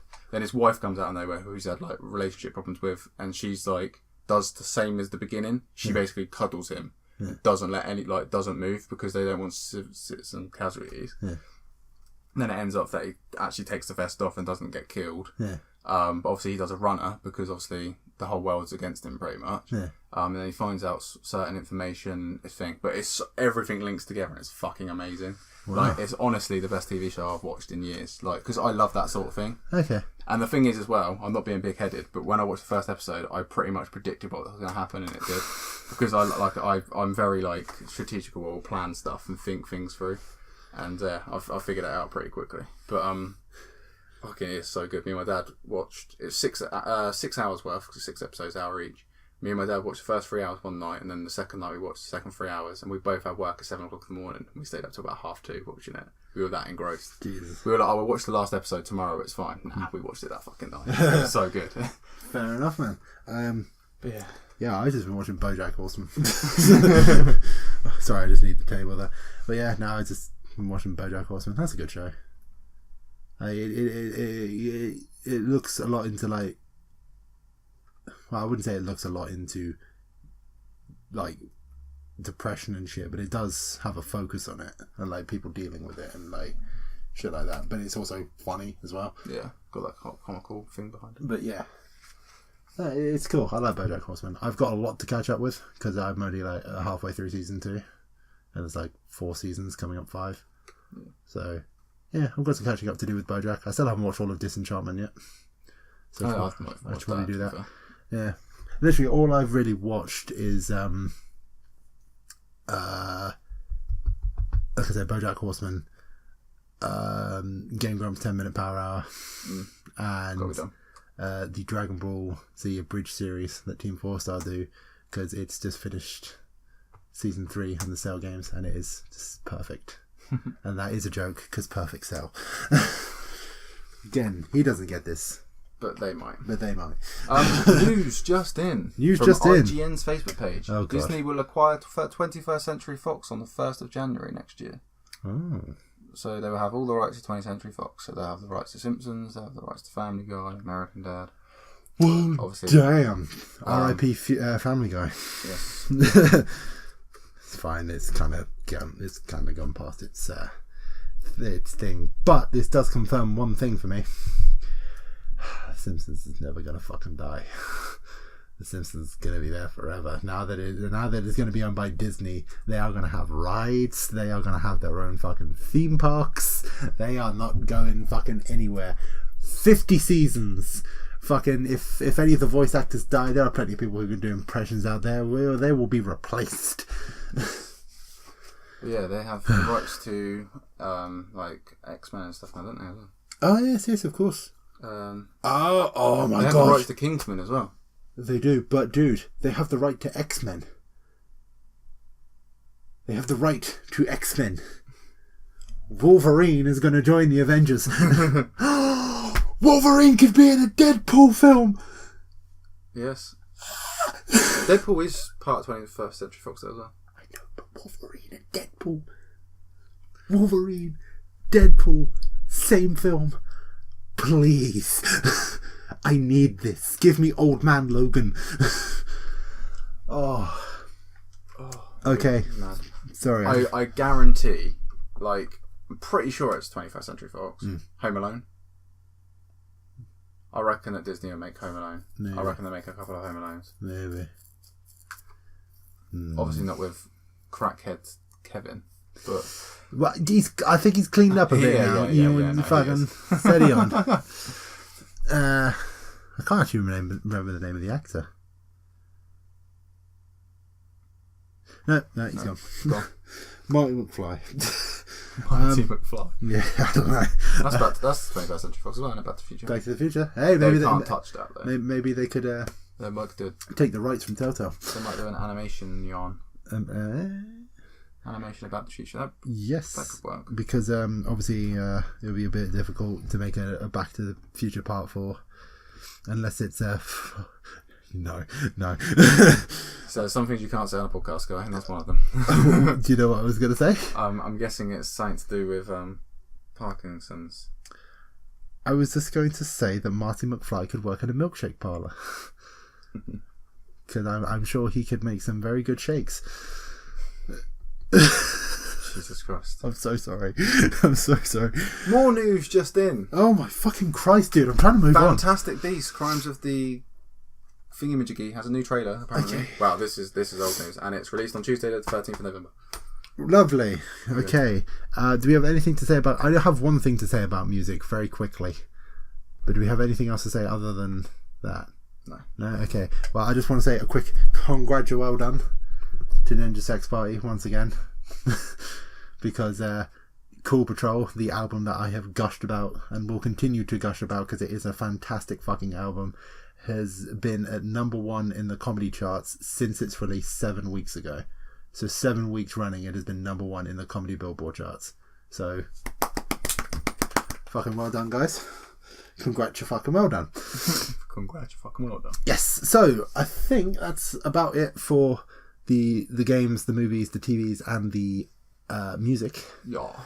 There is only really one other trending topic I think we could talk about briefly. We probably haven't got much to say on because I believe it has been covered to death. Yeah. But there was a big old UFC event over some time. Was it the weekend? Yeah, Saturday. Yeah. Over the Saturday just gone. McGregor versus Khabib. However you want to pronounce his name, I'm not very good. You can try and pronounce his last name if you like. I'm not even gonna. I saw it. I'm not even gonna try. So Khabib beat McGregor. Yep. 4th round TKO. I didn't know whether to expect that or not because I can't really say I follow UFC that much. But all I know is McGregor, he's gonna punch you and take you out. Yeah. So I was kind of thinking McGregor, but whatever. But yeah, Khabib. I didn't even check what round he got him in. Fourth, I think. 4th round, yeah. He choked him out, I believe. Got him in like a sleeper choke. Right round. Like they said it was under the chin, but when you look at it, it's like right across his mouth and jaw. Yeah. Which does not look like a comfortable scenario to be in.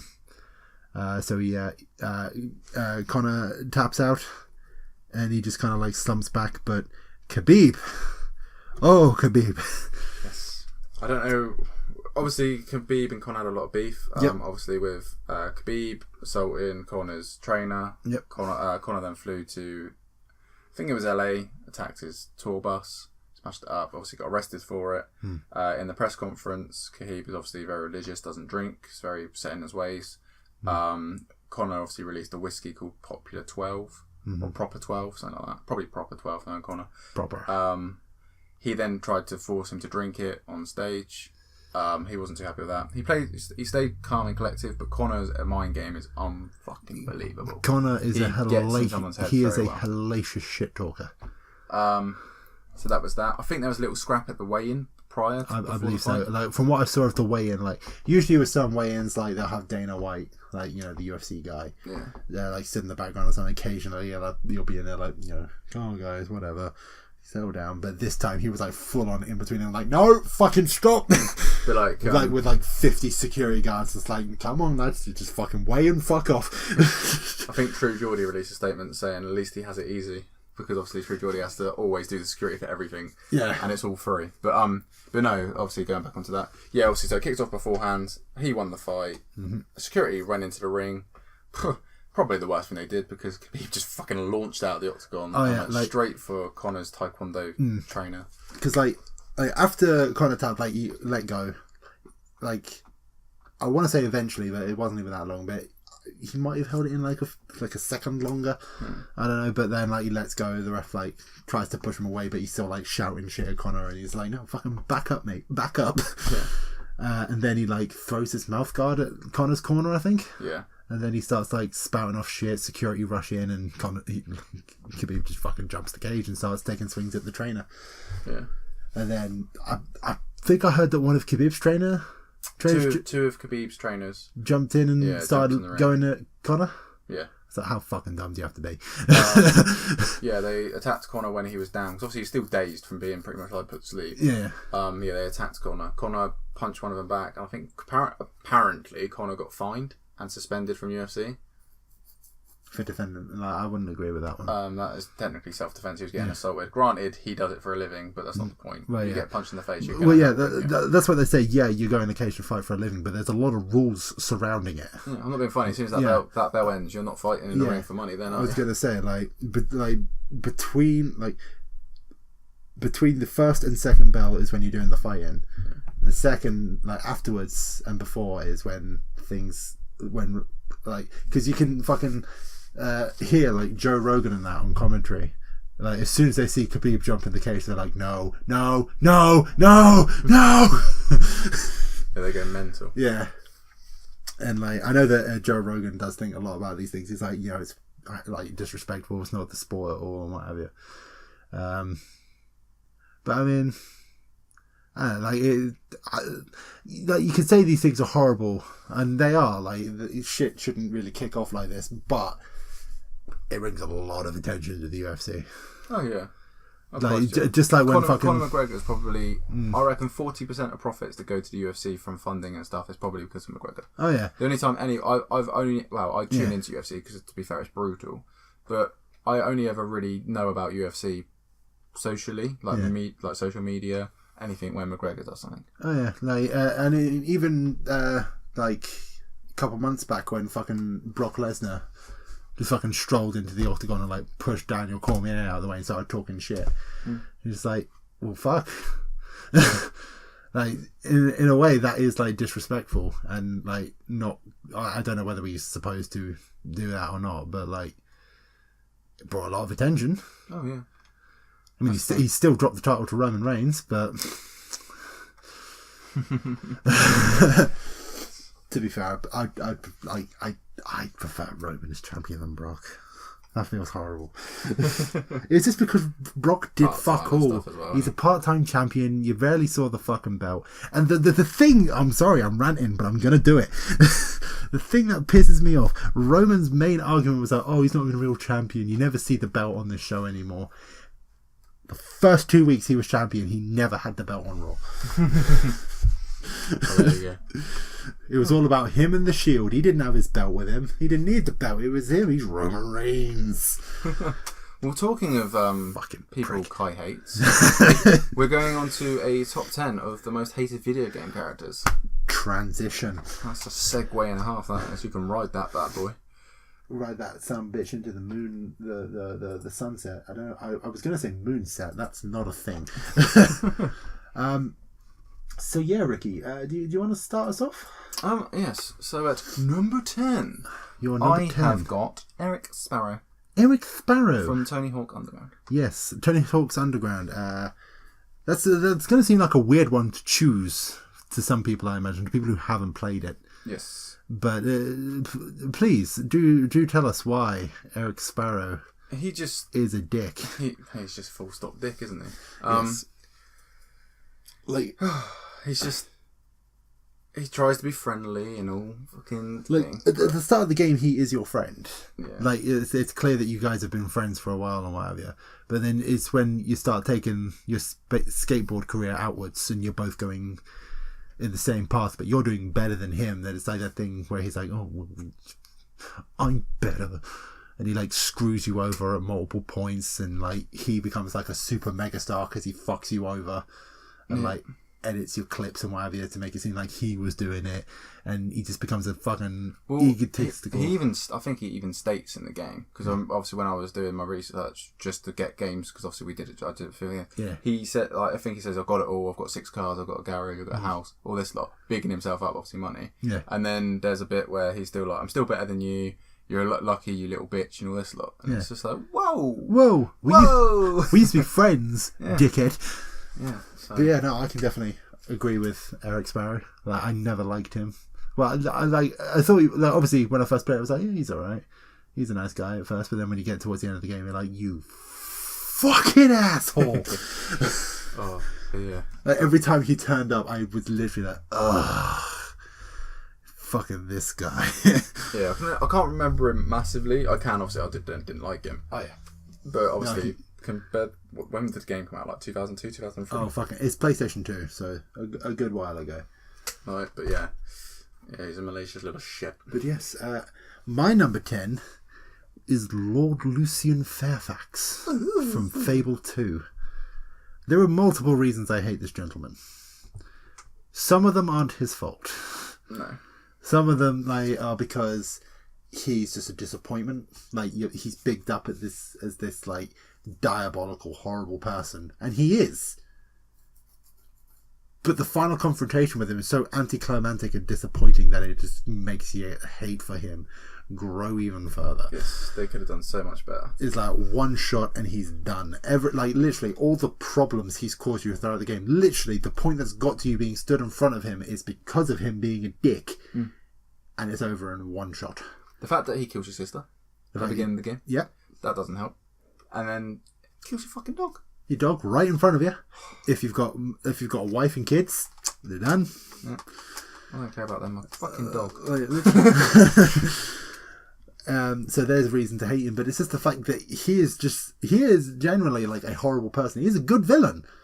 Like, he gives you plenty of reasons to hate him. He fucks you over, but the final confrontation with him is just so disappointing that the hatred only grows. Yeah. You're supposed to be satisfied when they're dead.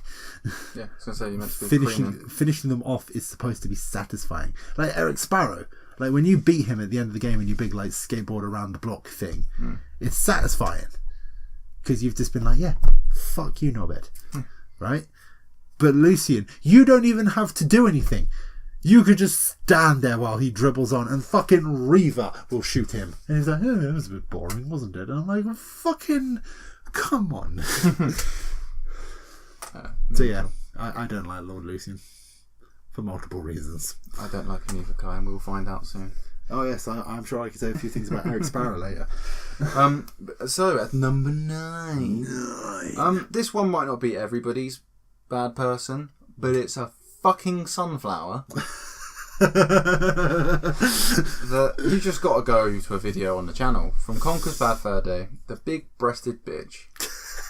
She caused me mass amounts of pain, frustration, anger. She caused a technical difficulty and an end of a video before it should have ended. Are you sure that's not because you just got a little mad? I didn't get mad at all, Kai. It didn't happen. I think it did. Essentially, there's in Conker, you get money packs. You want money packs. Everyone wants money. Everybody would like some money. You have to use her big-breasted leaf, whatever you want to call it. Use them to your advantage. Bounce up, do a flip, land on the platform. You get the money. Yeah, so you need the money to progress through the game. I couldn't do that, and it made me upset. Kai takes the controller for like about, I'd give it a good 30-45 seconds. Does it? He looks me in my soul, deep within my soul, and he just laughs. And I call her every single name I can think of. Nothing too bad. I didn't get a censorship on this one. I just got a technical difficulty because I think I unplugged the mic or something. But yeah, so for that reason, you might like the sunflower. You might think she's pretty, especially in the Live and Loaded where she's got even bigger breasts and remastered. But I don't care. I don't like her because of that fucking reason. So basically, ladies and gentlemen, Ricky doesn't like the sunflower from Conker's Bad Fur Day because he's shit at video games. That's exactly it. When you give me a game where the camera is horrible and the jump system does not respond to when I press jump. Oof. I'm not happy with it. Okay. It's number 9 and I've got a lot of hate for her. I don't know why I've put her at number 9. She should be number fucking minus because she's that high up this list. Okay, well. Anyway, number 9 for Kai. My number 9 is Atlas. I can't remember the name he tells you that he claims he is, but it's Atlas from BioShock. Yes, Atlas is his real name. I cannot remember what his fucking real name was. I'll have a look. Yeah. But basically, this guy's with you throughout the entire game as the person that Ricky is searching. He doesn't tell you that he is Atlas. Andrew Ryan? No. Andrew Ryan's the guy he gets you to kill. Oh, yeah. Which I was about to get to. Sorry. So throughout, like, anyone who doesn't know the BioShock plot twist, number 1, what the fuck are you doing with your life? And number 2, spoiler alert, I guess. But basically, you go through the whole game of Bioshock, and this guy's on the radio. He's talking to you. He's real friendly with you. He's the first person you talk to over the radio when you get to Rapture, and he just guides you to where you go. But like, you never notice how he's manipulating you. No, Frank Fontaine is. Oh fucking hell! Oh no! Yeah. Atlas is the name. Yeah, he says he is, and Frank Fontaine. Yeah. Okay, my bad. I'm getting things mixed up. So yeah, he is Atlas at first when you meet him, and he's real nice to you. He's a real nice guy, helps you through, but you don't realize that he's like brainwashing you and manipulating you the entire way through. He makes out that Andrew Ryan is this diabolical person, and he is in a way, but it's the fact that he kind of like tricks you with just by saying, "Would you kindly?" with that light Irish tone behind it. Would you kindly go to Ryan's office and kill the son of a bitch? But the whole way through, you don't realise that he's constantly saying, "Would you kindly?" And first of all, the plot twist is amazing. I love it. My problem is when I get with Atlas and Frank Fontaine is what happens after the plot twist. You hit the twist, you hit the fucking climax of the story, and it just all goes downhill from there. You have the confrontation with Frank Fontaine, and it is fucking ridiculous. He's this massive, roided out on Adam freak of nature. It's kind of stupid, and it just kind of sucks out of that moment, and you're just like, I hate this. Just drains it from you. I suppose in many ways it's not I hate the character, I hate the moment. Yeah. Or I hate the ending, or I was just disappointed by it. But because of that ending and the disappointment and hating how it carried on from there, I hate Frank Fontaine. It's no good. I can't be dealing with it. Like, at least with Bioshock Infinite, the twist in their story comes actually at the end of the game. So you go through it, like you find the thing, you're like, what? And then the game ends, and then you're like, what? But yeah. The fucking "would you kindly" twist, amazing. Everything afterwards goes downhill and just makes you feel hate. So yeah, that's why Atlas / Frank Fontaine is my number 9. Number 9. What is Richardson's number 8? My number 8 is a lovely citizen from Mushroom Kingdom. I say lovely.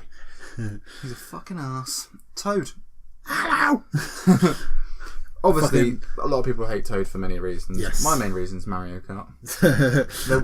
we obviously, Nintendo do copy strike, and everybody knows that. We had a video, and it was literally called Toad and His Shit. Yes. Because every freaking time it was Toad. Yeah. Literally, he just... and every time I play Mario Kart, it's always Toad. Yes. And then obviously in the main games, he's an arse as well. So. Oh, yes. Sorry, Mario, but our princess is in another castle. I just want to point out, fucking Aaron from Game Grumps can do a spot on, just amazing Toad impression. It is the perfect amount of annoying. But yeah, that's all I really need to say about Toad. I just don't like him. Yeah, he is a dick. Literally. Yeah, he literally is a bell. He is the shape of a dick. Yeah. His whole body is shaped like a dick. He might be a fun guy, but he's not coming to my party. Oh my god, right. Moving on. Number 8. My number 8 is Kent from Dead Rising, the first Dead Rising. For anyone who doesn't know or is just taking a second to figure out who that is, Kent is the other journalist that you find in the mall who is far too hyperactive and just like kind of frat boy-y. Like, he's got a really annoying laugh, and like he's a dick in general. Like, he's like, your quest with him is to take pictures of him while he's being a badass, like kicking zombies and shit. You know, like, I don't want to be doing this. Like, people are dying. I should be saving people, and you want me to take pictures of you karate kicking a zombie? Like, okay, mate. And then he's just like, yeah. And then, like, he'll judge your pictures. Just be like, I don't know. I don't think you're quite on my level, scrub. And it's like, fuck you. You wear ridiculous outfits. Your hair is stupid. You look like... Oh, fuck, what's his name? nah, it's gone. But you're just a dick. You're an asshole. And then he's like, hey, I need you to take, like, I'm going to be here for 3 days. So first of all, you help him out and you can't even take him back to the fucking safe room. He just fucks off again for 3 days until the final day. But in those final days, he's like, I want you to take some sexy pictures. I want some exotic pictures. Yeah. And if you do it and bring him the pictures, he's like, nice. I like these. It's good. And then he tries to kill you.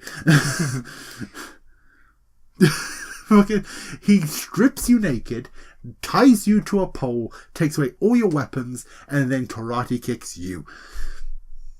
Fuck him. He's a lovely lad. He's a cock. I hate him. He's so annoying. Every time, like, I play the game and Otis, he's another contender because he is a fucking dick. like, when he's calling you up and you answer and then a zombie jumps on you and you're like, fuck, deal with the zombie. And then you pick up the phone again and he's like, don't hang up on me. That's rude. I'm like, motherfucker, you are in a safe room. I am here fighting hordes of zombies. Don't you fucking tell me that I have to hang up on you because I'm getting fucking my balls bitten by a fucking zombie. Fuck. Oh. But yeah, Ken, just fuck him. Like, whenever I get the call from out saying, there's some photographer guy going around, I'm like, no, I'm not going. Fuck him. I'm leaving him. I'm done today. Nah, today is a me day. So yeah, Ken, he's an He's a bumper. Yes. Number 7. Ooh. I can't actually remember how you say it. Navi? Navi, there you go. See, I don't like her that much, I don't even want to say her name. So, yeah, Navi from the Zelda game. Well, this is Ocarina of Time, isn't it? Yes. Good listen. Old Ocarina of Time. Listen. No. Listen to me. Hey, listen. Link. Hey. Watch out. Hey. I don't know how to defeat him. Link. I don't give a fuck. It's just, Hey. Hey. Look at me. Yeah, I don't think you need to go into too much detail why you don't like Navi, mate. Yeah, well, there you go. That's it. Just a pain in my asshole. See, I could say something now that would have pretty character design, but just a pain in the ass. What do you mean pretty character design? It's a blue orb with wings. Yeah, it's like a Quidditch snitch, isn't it?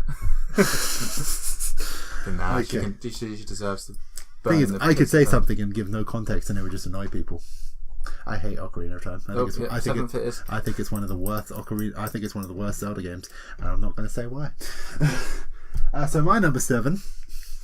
Just gonna move on. My number 7 is Moneybags from Spyro. This motherfucker. This snooty, arrogant son of a bitch. Oh, Spyro, you can't go any further. You don't have enough money. Fuck you. Stop limiting me. Stop telling me I can't do things in this game because I don't have... Like, he's just an easily hateable person, isn't he? Yeah. Like, I really liked it in Spyro 3 when he's captured all like Sheila and what have you, and everyone you release just fucking decks him and then pisses off again. Like, I love it. Sheila comes out of a cage and just walks up and is like, fucking double foot. He's on his arse. And like, it was so satisfying in 3 when like you just had enough of his shit and you're like, you know what? Fuck you. And you just chase him around with the charge and like get all the fucking... Sorry, but that's what you looked like in the new one. Oh my Christ. Okay, so like Ricky's just showing me a picture of the remastered Moneybags. Wow. That's good. Like, it certainly shows off his snooty, arrogant dickness. I was gonna say, it shows off his fucking dick on his head. Yeah, he's... To be honest, now that I'm thinking about it, I don't hate him as much as I hate Ken or Alice. So, or even Lucian. But I think it's just because he has a childhood hatred for me. Like, I always thought he was a dick. Yeah. It's like, I don't like you. I don't want to give you money. It's like, because every time I got to him, I never had the right amount of gems. So I was like, I've got to go fucking back. And, So, yeah, fuck Moneybags. He's a dick. It was so fun chasing him down and beating the fuck out of him. Yeah, I can imagine. Yeah. Anyway, going on to number 6. Number 6 for me is Red. people are probably thinking, who the fuck's Red? Oh, I know who Red is. From Angry Birds. Why do you hate Red from Angry Birds? I've played Angry Birds. I've spent many hours playing it on the shitter. But Red is one of them characters that obviously is the main thing of the game. So he's the main face of the game. He's the main face of the film. He's the main face of the like everything about Angry Birds. And Angry Birds is one of them things, a bit like Candy Crush, a bit like other things. It's just a signal of you're bleeding it dry. Cool. And the fact I hate Red so much as well is even in the games, you have him, you use him, it's cool. And you get further on, obviously you get the blue ones, you get the egg shitter, whatever you want to call it. The egg shitter. You get all these different ones, and he literally is pointless. He's just a waste of a bird. You don't need him, because you just hit against the wall and it's like, oh, it's a brick wall. Oh, well done, mate. I need a bomb. I need a white shitter, and he's always in front of them, and it's just like, do you know what? You've already pissed me about.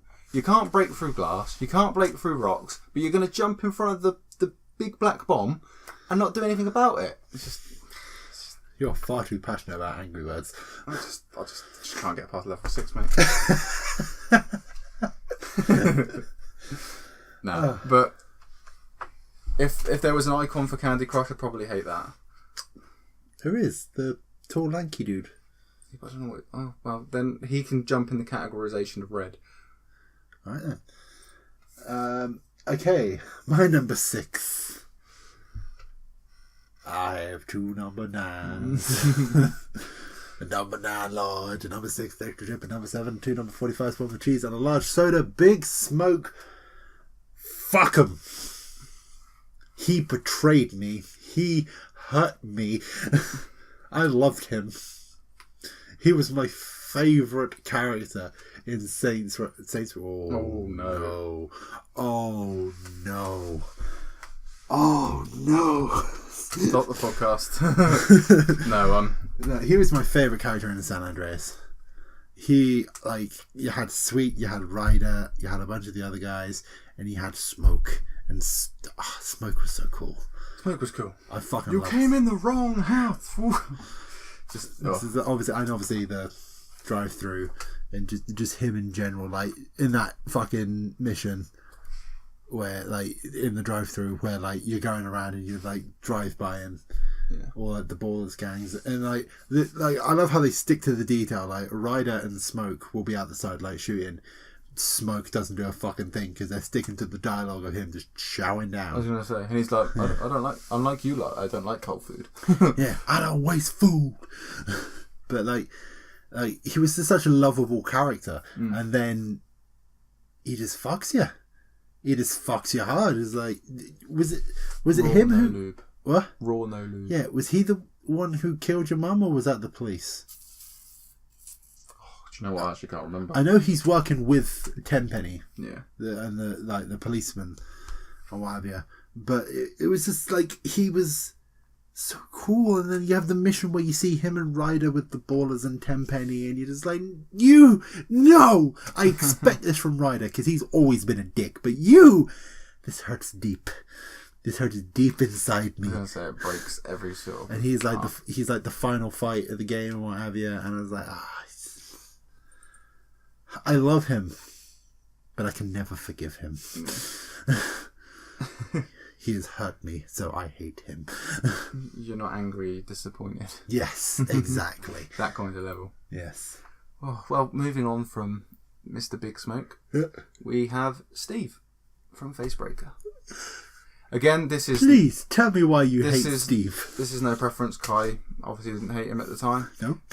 People might not hate Steve. No. I hate Steve because he physically made me break things. I personally love Steve. Yes.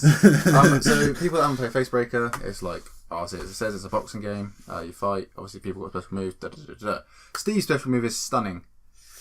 It is quite literally stunning. Yeah, quite literally stunning. He can stun after stun after stun. I wasn't very good at the game. I was about mashing the thing.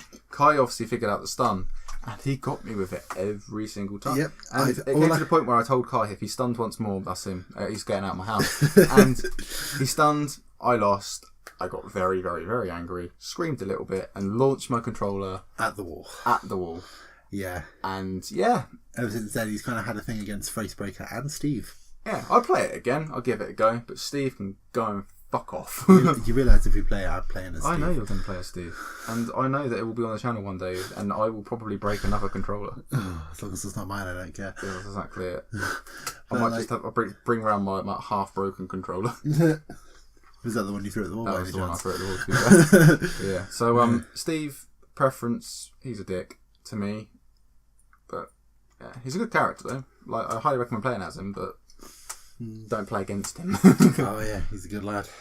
So, anyway, Kai, you're number 5. My number 5, Preston fucking Grady. Ooh. Preston fucking Garvey. This kid who doesn't seem to understand what I say when I say I do not want to help the Minutemen. I could be like, nah, fuck you. I'm going to kill everyone. I hate you.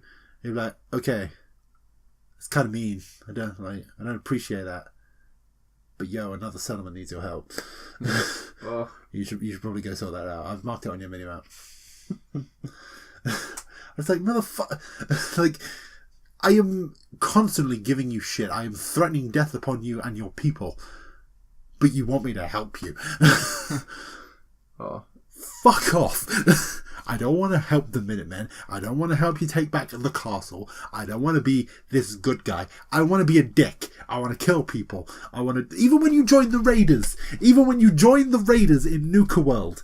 Which is like... He's still like, cool. Can you help us out now, please? I'm like, I'm a raider. I'm taking settlements for myself. Yeah. So yeah, but like, you know, they've got some other raiders dealing with them. I'm like, they're probably my raiders. Why do I want to kill them? Like, I can't.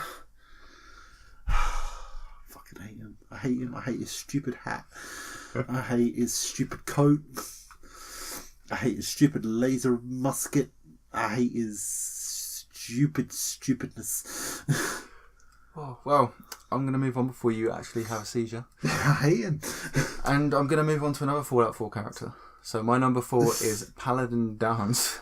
See, your hatred for characters is based off experiences we've had, isn't it? Yeah, on the channel, you can check them all out. Yeah. Born2PlayGames. But yeah, this guy, he broke Mr. McSnipes. He killed Snipey McSnipes. He killed the character. He screwed our games. Yep. He's just screwed everything. And he was just generally an arse. Like, it definitely had nothing to do with the amount of mods we had on it. No, of course it not. was all Paladin Downs. Yeah. But no, he was just annoying, frustrating. But to be fair, Preston Grady was just as bad. Yeah. To be fair, the main reason... Paladin Dancer was a pain. Like, I think my main grudge against Paladin Dancer is we were playing on Xbox, so I couldn't get the Buzz Lightyear skin for him. Yeah. That was my main problem with him. Yeah. It's a damn shame. Tim Allen would have been emotional if he saw him in that. Oh, God. Yes. That's my number 4. Kai. Your number 4. You know what? I'm actually going to swap around my number 3 and number 4 right now on the spot. Okay. So, this guy was initially my number 3. So he's now your number 4. Yes. Oh, dog. Go ahead. Eric Sparrow. I hate him. He's a dick.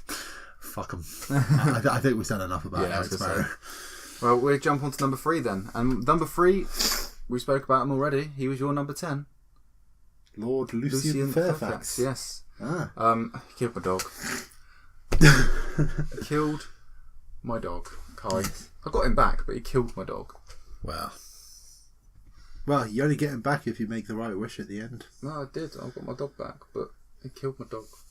That's a selfish wish. Do you know, I don't give a fuck if it's a selfish wish. My dog. You should have wished for the people. No, I didn't know them. Oh, fuck's sake. I'm sorry, like, I'm not a heartless guy. Well, I am a heartless guy because what I'm about to say is very heartless.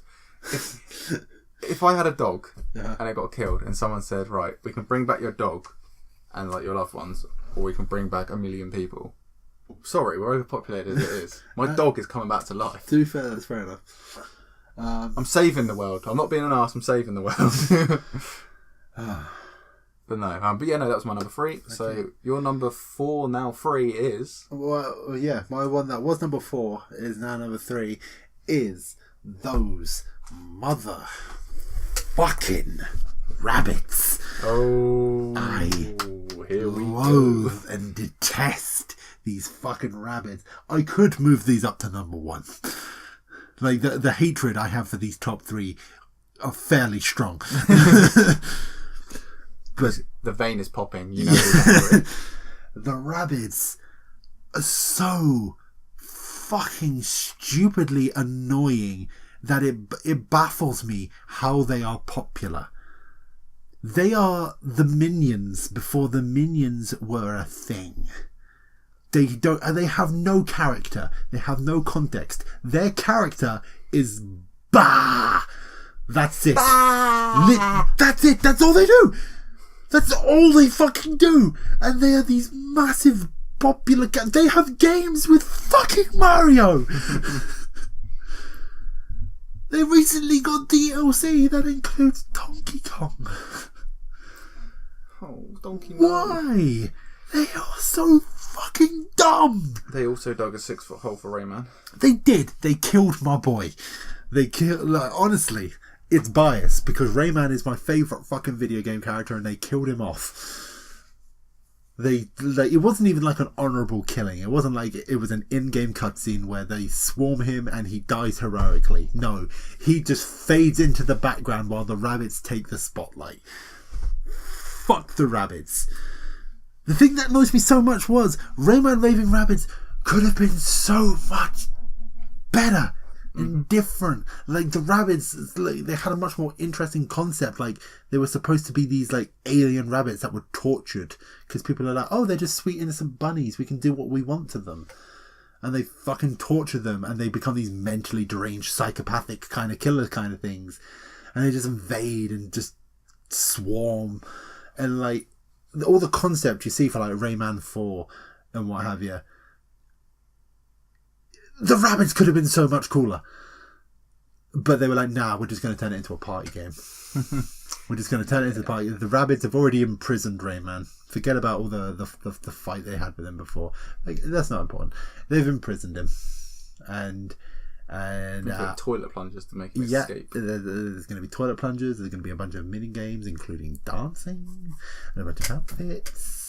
And it's all going to be a fun time. You can play with your friends. It'll be like Mario Party, but I did like the music bit, you know, when you could do sensations like dun, dun, yeah. dun, with the Wii remotes and stuff. Yeah. That was pretty good. Anyway, I'm jumping off the subject, but still. Yes. But yeah, I don't have that much hate for them, but they turned a good game into a party game that was lackluster. It was enjoyable, but it was nowhere near as good as any other party game out there. They turned the rabbits into something that could have been an interesting concept for a villain for a game into a stupid fucking goof. And it just annoys me that Rayman was the flagship for them. He was one of the people... He was one of the characters that could have been considered a PlayStation mascot.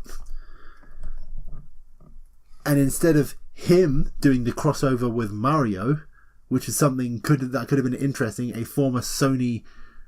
possible mascot crossing over with the Nintendo mascot, you know, that would have been good. That would have been cool. But no, it was the fucking rabbits because everybody wants to see a rabbit dressed like fucking Princess Peach.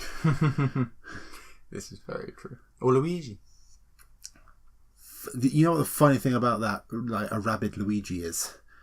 There has been a YouTuber for years before fucking rabbits plus Mario was a thing, called Rabbit Luigi. Yes.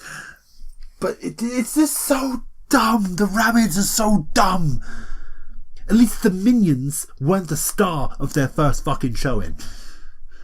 You know what I mean? They had the other cast members of Despicable Me like Gru and fucking the kids and what have you. And they were the background. And they rose to become popular then. And when they had their own thing, it was their own thing. They weren't like... overshadowing Gru. Gru wasn't in the background of fucking the Minions movie. You know? Like, it was fucking... Because that was what was most painful about the fucking Rabbids games. Because Rayman was still in them. But he was just right at the back. Yeah, in the background. And I just really don't see what's so appealing about them. They're stupid looking rabbits that go, blah! And I just don't... I hate it. I hate it so much. It frustrates me. I am very often considered making a rant video very similar to what I'm doing now on my channel about the rabbits. Do it. I'm probably gonna. Before you spoil any more for your video coming soon to Kwade-Kade, yes, we'll move on to number 2. Number 2 is referenced as shit, and this character is definitely that. Ben Paul. What, that's your number 2? Dead. Yeah. Snap. Snap. It's the first snap of the day. This fucking prick. It's just, he should have just been shot in the face the first time he spoke. Mm-hmm. Like when you find him in the woods with his like teacher and that other kid, and his teacher's caught in the bear trap and whatever, you should have just left him. You should have just left him, because he is the cause of all the fucking problems in that first series. Every single fucking problem, because he's just trying to help or whatever. No. Fuck him. Like, wasn't it like he was paying off those bandits who kept raiding the fucking truck stop or motel, wherever you were, with like pills and whatever, medication that the fucking group needed, and then what did he do? He did something. It was like right at the end of the game. He confessed about it on the train. Do you remember? Oh, and it's... I can't remember what he did, but fuck me if I didn't want to push him off the fucking train. But Clementine's like, no. And I'm like, Clem, I get it. You want to be a nice, sweet, innocent girl. But have you seen this kid? Yeah, it's a pain in the ass. Have you seen this wreck of a human being? Mate, I didn't even hesitate. When he was hanging off the bell tower, I was like, nah, done. Oh yeah, I know, I dropped him from the bell tower. Yeah. He later dies anyway. Yeah. He gets impaled by a metal bar and then shot in the face by Kenny. The thing I don't understand is, why does Kenny go? Kenny hates him. Why does Kenny go in there? And we think Kenny dies. We think Kenny dies for Ben. No. But he kicks off at Kenny as well, doesn't he? Yeah, loads of times. Like, Kenny has literally witnessed his family die in front of him. His son's bitten, becomes a walker and die. Like he doesn't have the heart to shoot him. So you do it. Or why not? You can give him the option of doing it, but I think I chose to do it. Yeah, I did it. I killed him. Yeah. And his fucking wife couldn't deal with all this, and she killed herself moments before Duck even fucking became a walker. So he's literally lost his family, and then is just a fucking frat boy. Yeah. I typed it in. Literally, his thing after that whole happens. Yeah. He has an argument with Kenny, and he says, "Fuck you, Kenny. I'm so sorry about Katja, okay, whatever her name was, and Duck. I am, and I know how fucked up it is, but stop pushing me around. I'm wishing I was dead." And it's just like, and then he obviously carries on going on, and then he's like, they could be alive and be walkers or worse. I don't know. So stop to give me a fucking break. This is someone that's just watched his family die in front of him, and he's being like that. Like, he deserves to be fucking shot there and there. But dropped him off that bell tower in a fucking second. Oh, mate, I did in a fucking heartbeat. I did. Like, if there was an option for Lee to just like pull out his gun and just cap him, just do a Walking Dead Rick and just kill everyone. Yeah. Okay. Anyway, we'll go on to our number ones. Honourable mentions. Oh yeah, do honourable mentions first. Yes, I only have 4 this time. To be fair, your 4 are just my ones because I didn't. So, speaking of The Walking Dead, we have Larry from season 1. Yep. Lily's dad. Also, Lily could clarify for this fucking list. Because she was a lot of Walking Dead characters. Yeah, because she like fucking killed Carly or Doug, whichever one you've got at the time. And Lee's just like straight up like, nah, you're not fucking coming with us, you piss off. Let's go. And then theories, she becomes one of the governor's soldiers.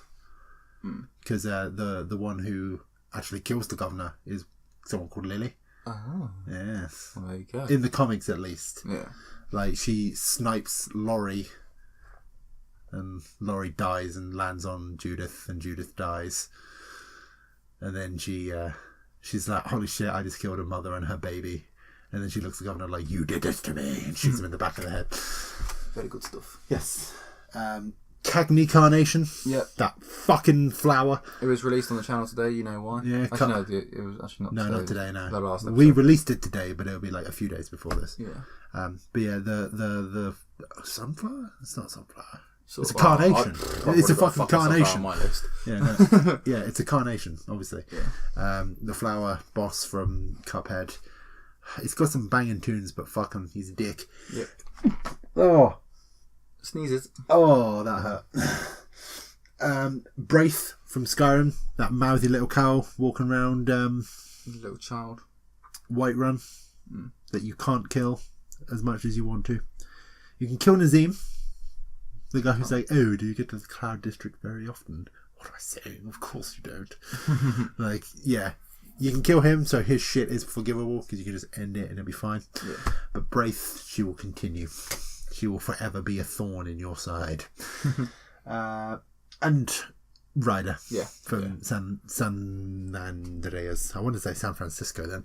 San Andreas. Obviously, we went over bits with him earlier. Okay. So number 1. Who have you got, Richard? Melvin Harris. Big Smoke. Big Smoke, yeah. Big Smoke. We've already spoke about Big Smoke. His name is Melvin Harris. Yes. That in itself is just stupid. Sorry for anyone called Melvin Harris out there. Yeah, if you are called Melvin Harris out there, comment down below and I will send you a £5 Xbox voucher. Really? To say sorry, yeah. You're the likelihood. Wait.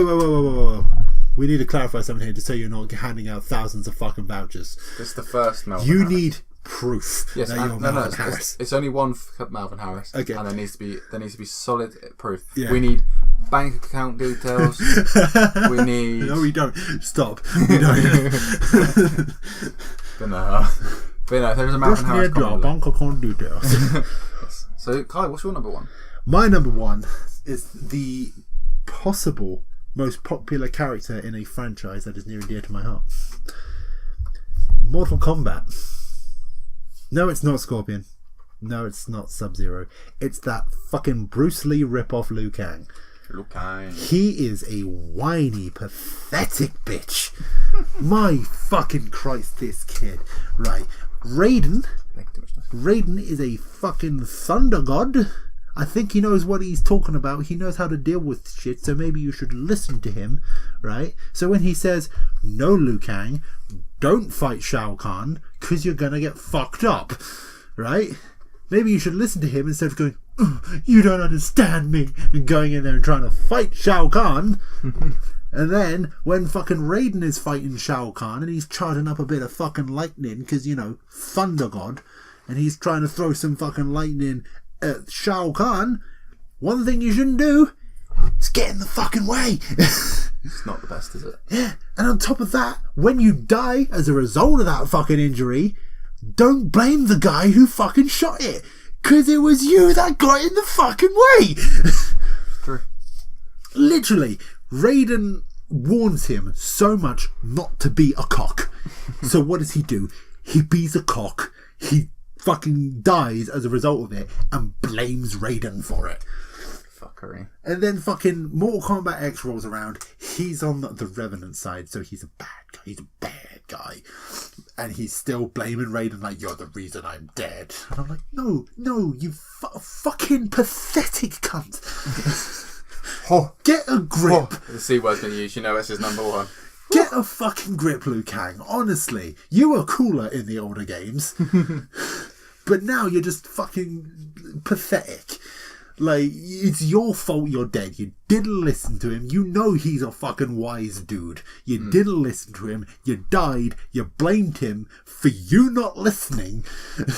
And now you're lined up to be the main bad guy of the next game because you don't like Raiden. Fuck you. Suck a fat one. I hate, this is going to sound like fucking Raiden's my favourite character. It's not. It's the boy Ermac. I like Ermac. Yeah. He's my favourite guy. Raiden, he's pretty cool, but I wouldn't say he's my favourite. But I will fucking stand up for him when he's being unfairly accused of fucking causing Liu Kang to die. No. Liu Kang, you're pathetic. Get a grip. Kill yourself. And you can't, you're already dead. Because of you! You technically killed yourself! I don't like him. I'm sweating with anger. Another rage video coming to Kai's channel. Oh, he's so... It's... Oh. Well, we will wrap this podcast up as always. And he feels so justified. He's so confident. He's so sure that he's in the right. That Raiden was the dick.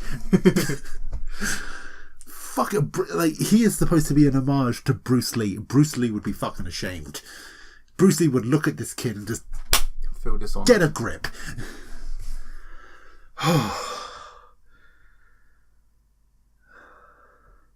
Right. Anyway, as always, we'll finish the podcast off with 10-1. Like Ermac needs to suck out his soul. There's some fucking bias for you. Right, yeah, come on, let's wrap this up. Number 10 for me, Eric Sparrow. Number 9, The Sunflower from Conker. Number 8, Toad from Mario. Number 7, Navi from The Legend of Zelda. It's like, it's short for navigation. There you go. Red from Angry Birds. Number 6. 5 is Steve from Facebreaker. 4 is Paladin Dance from Fallout 4. 3 is Lord Lucian Farfax from Fable 2. Ben Paul from The Walking Dead is number 2. And Melvin Harris, aka Big Smoke, is number 1. And my number 10 is Lord Lucian. Number 9, Atlas / Frank Fontaine. Number 8, Kent. Number 7, Moneybags. Number 7, what was his name? Melvin Harris, Big Smoke. Number 5, Preston Garvey. Number 4 ended up being Eric Sparrow. Number 3, Rabbids. Number 2, Ben. Number 1, a pathetic man-child who needs to get a grip, Liu Kang. I hate him. You need some milk. I need to cool off. I'm a little warm. I'm a little hot under the collar. I'm a little spicy. But yeah, so that concludes this podcast. People like him. I don't get it. If you like him, don't comment below. I will hunt you down. If you like him, fine. I just guess you got a thing for pathetic people. Oh no! I speak the truth. But yeah, so like I say, that concludes this podcast. Thank you for tuning in to Born2PlayGames. Yes. Subscribe, like, comment. If you're called Balvin Harris, comment. Yeah, you're paying for that voucher. That's your thing. If you're a Liu Kang fan, just go away. Don't unsubscribe. Subscribe and then just leave. I don't care what you do. Just go away. If you think the Rabbids are cooler than Rayman, you can go too. If you think Ben did nothing wrong, fucking, you might as well say Hitler did nothing wrong. If you like the big boobed sunflower, you can get out too. Alright. Okay, see you later, folks. Bye bye. That's all, folks.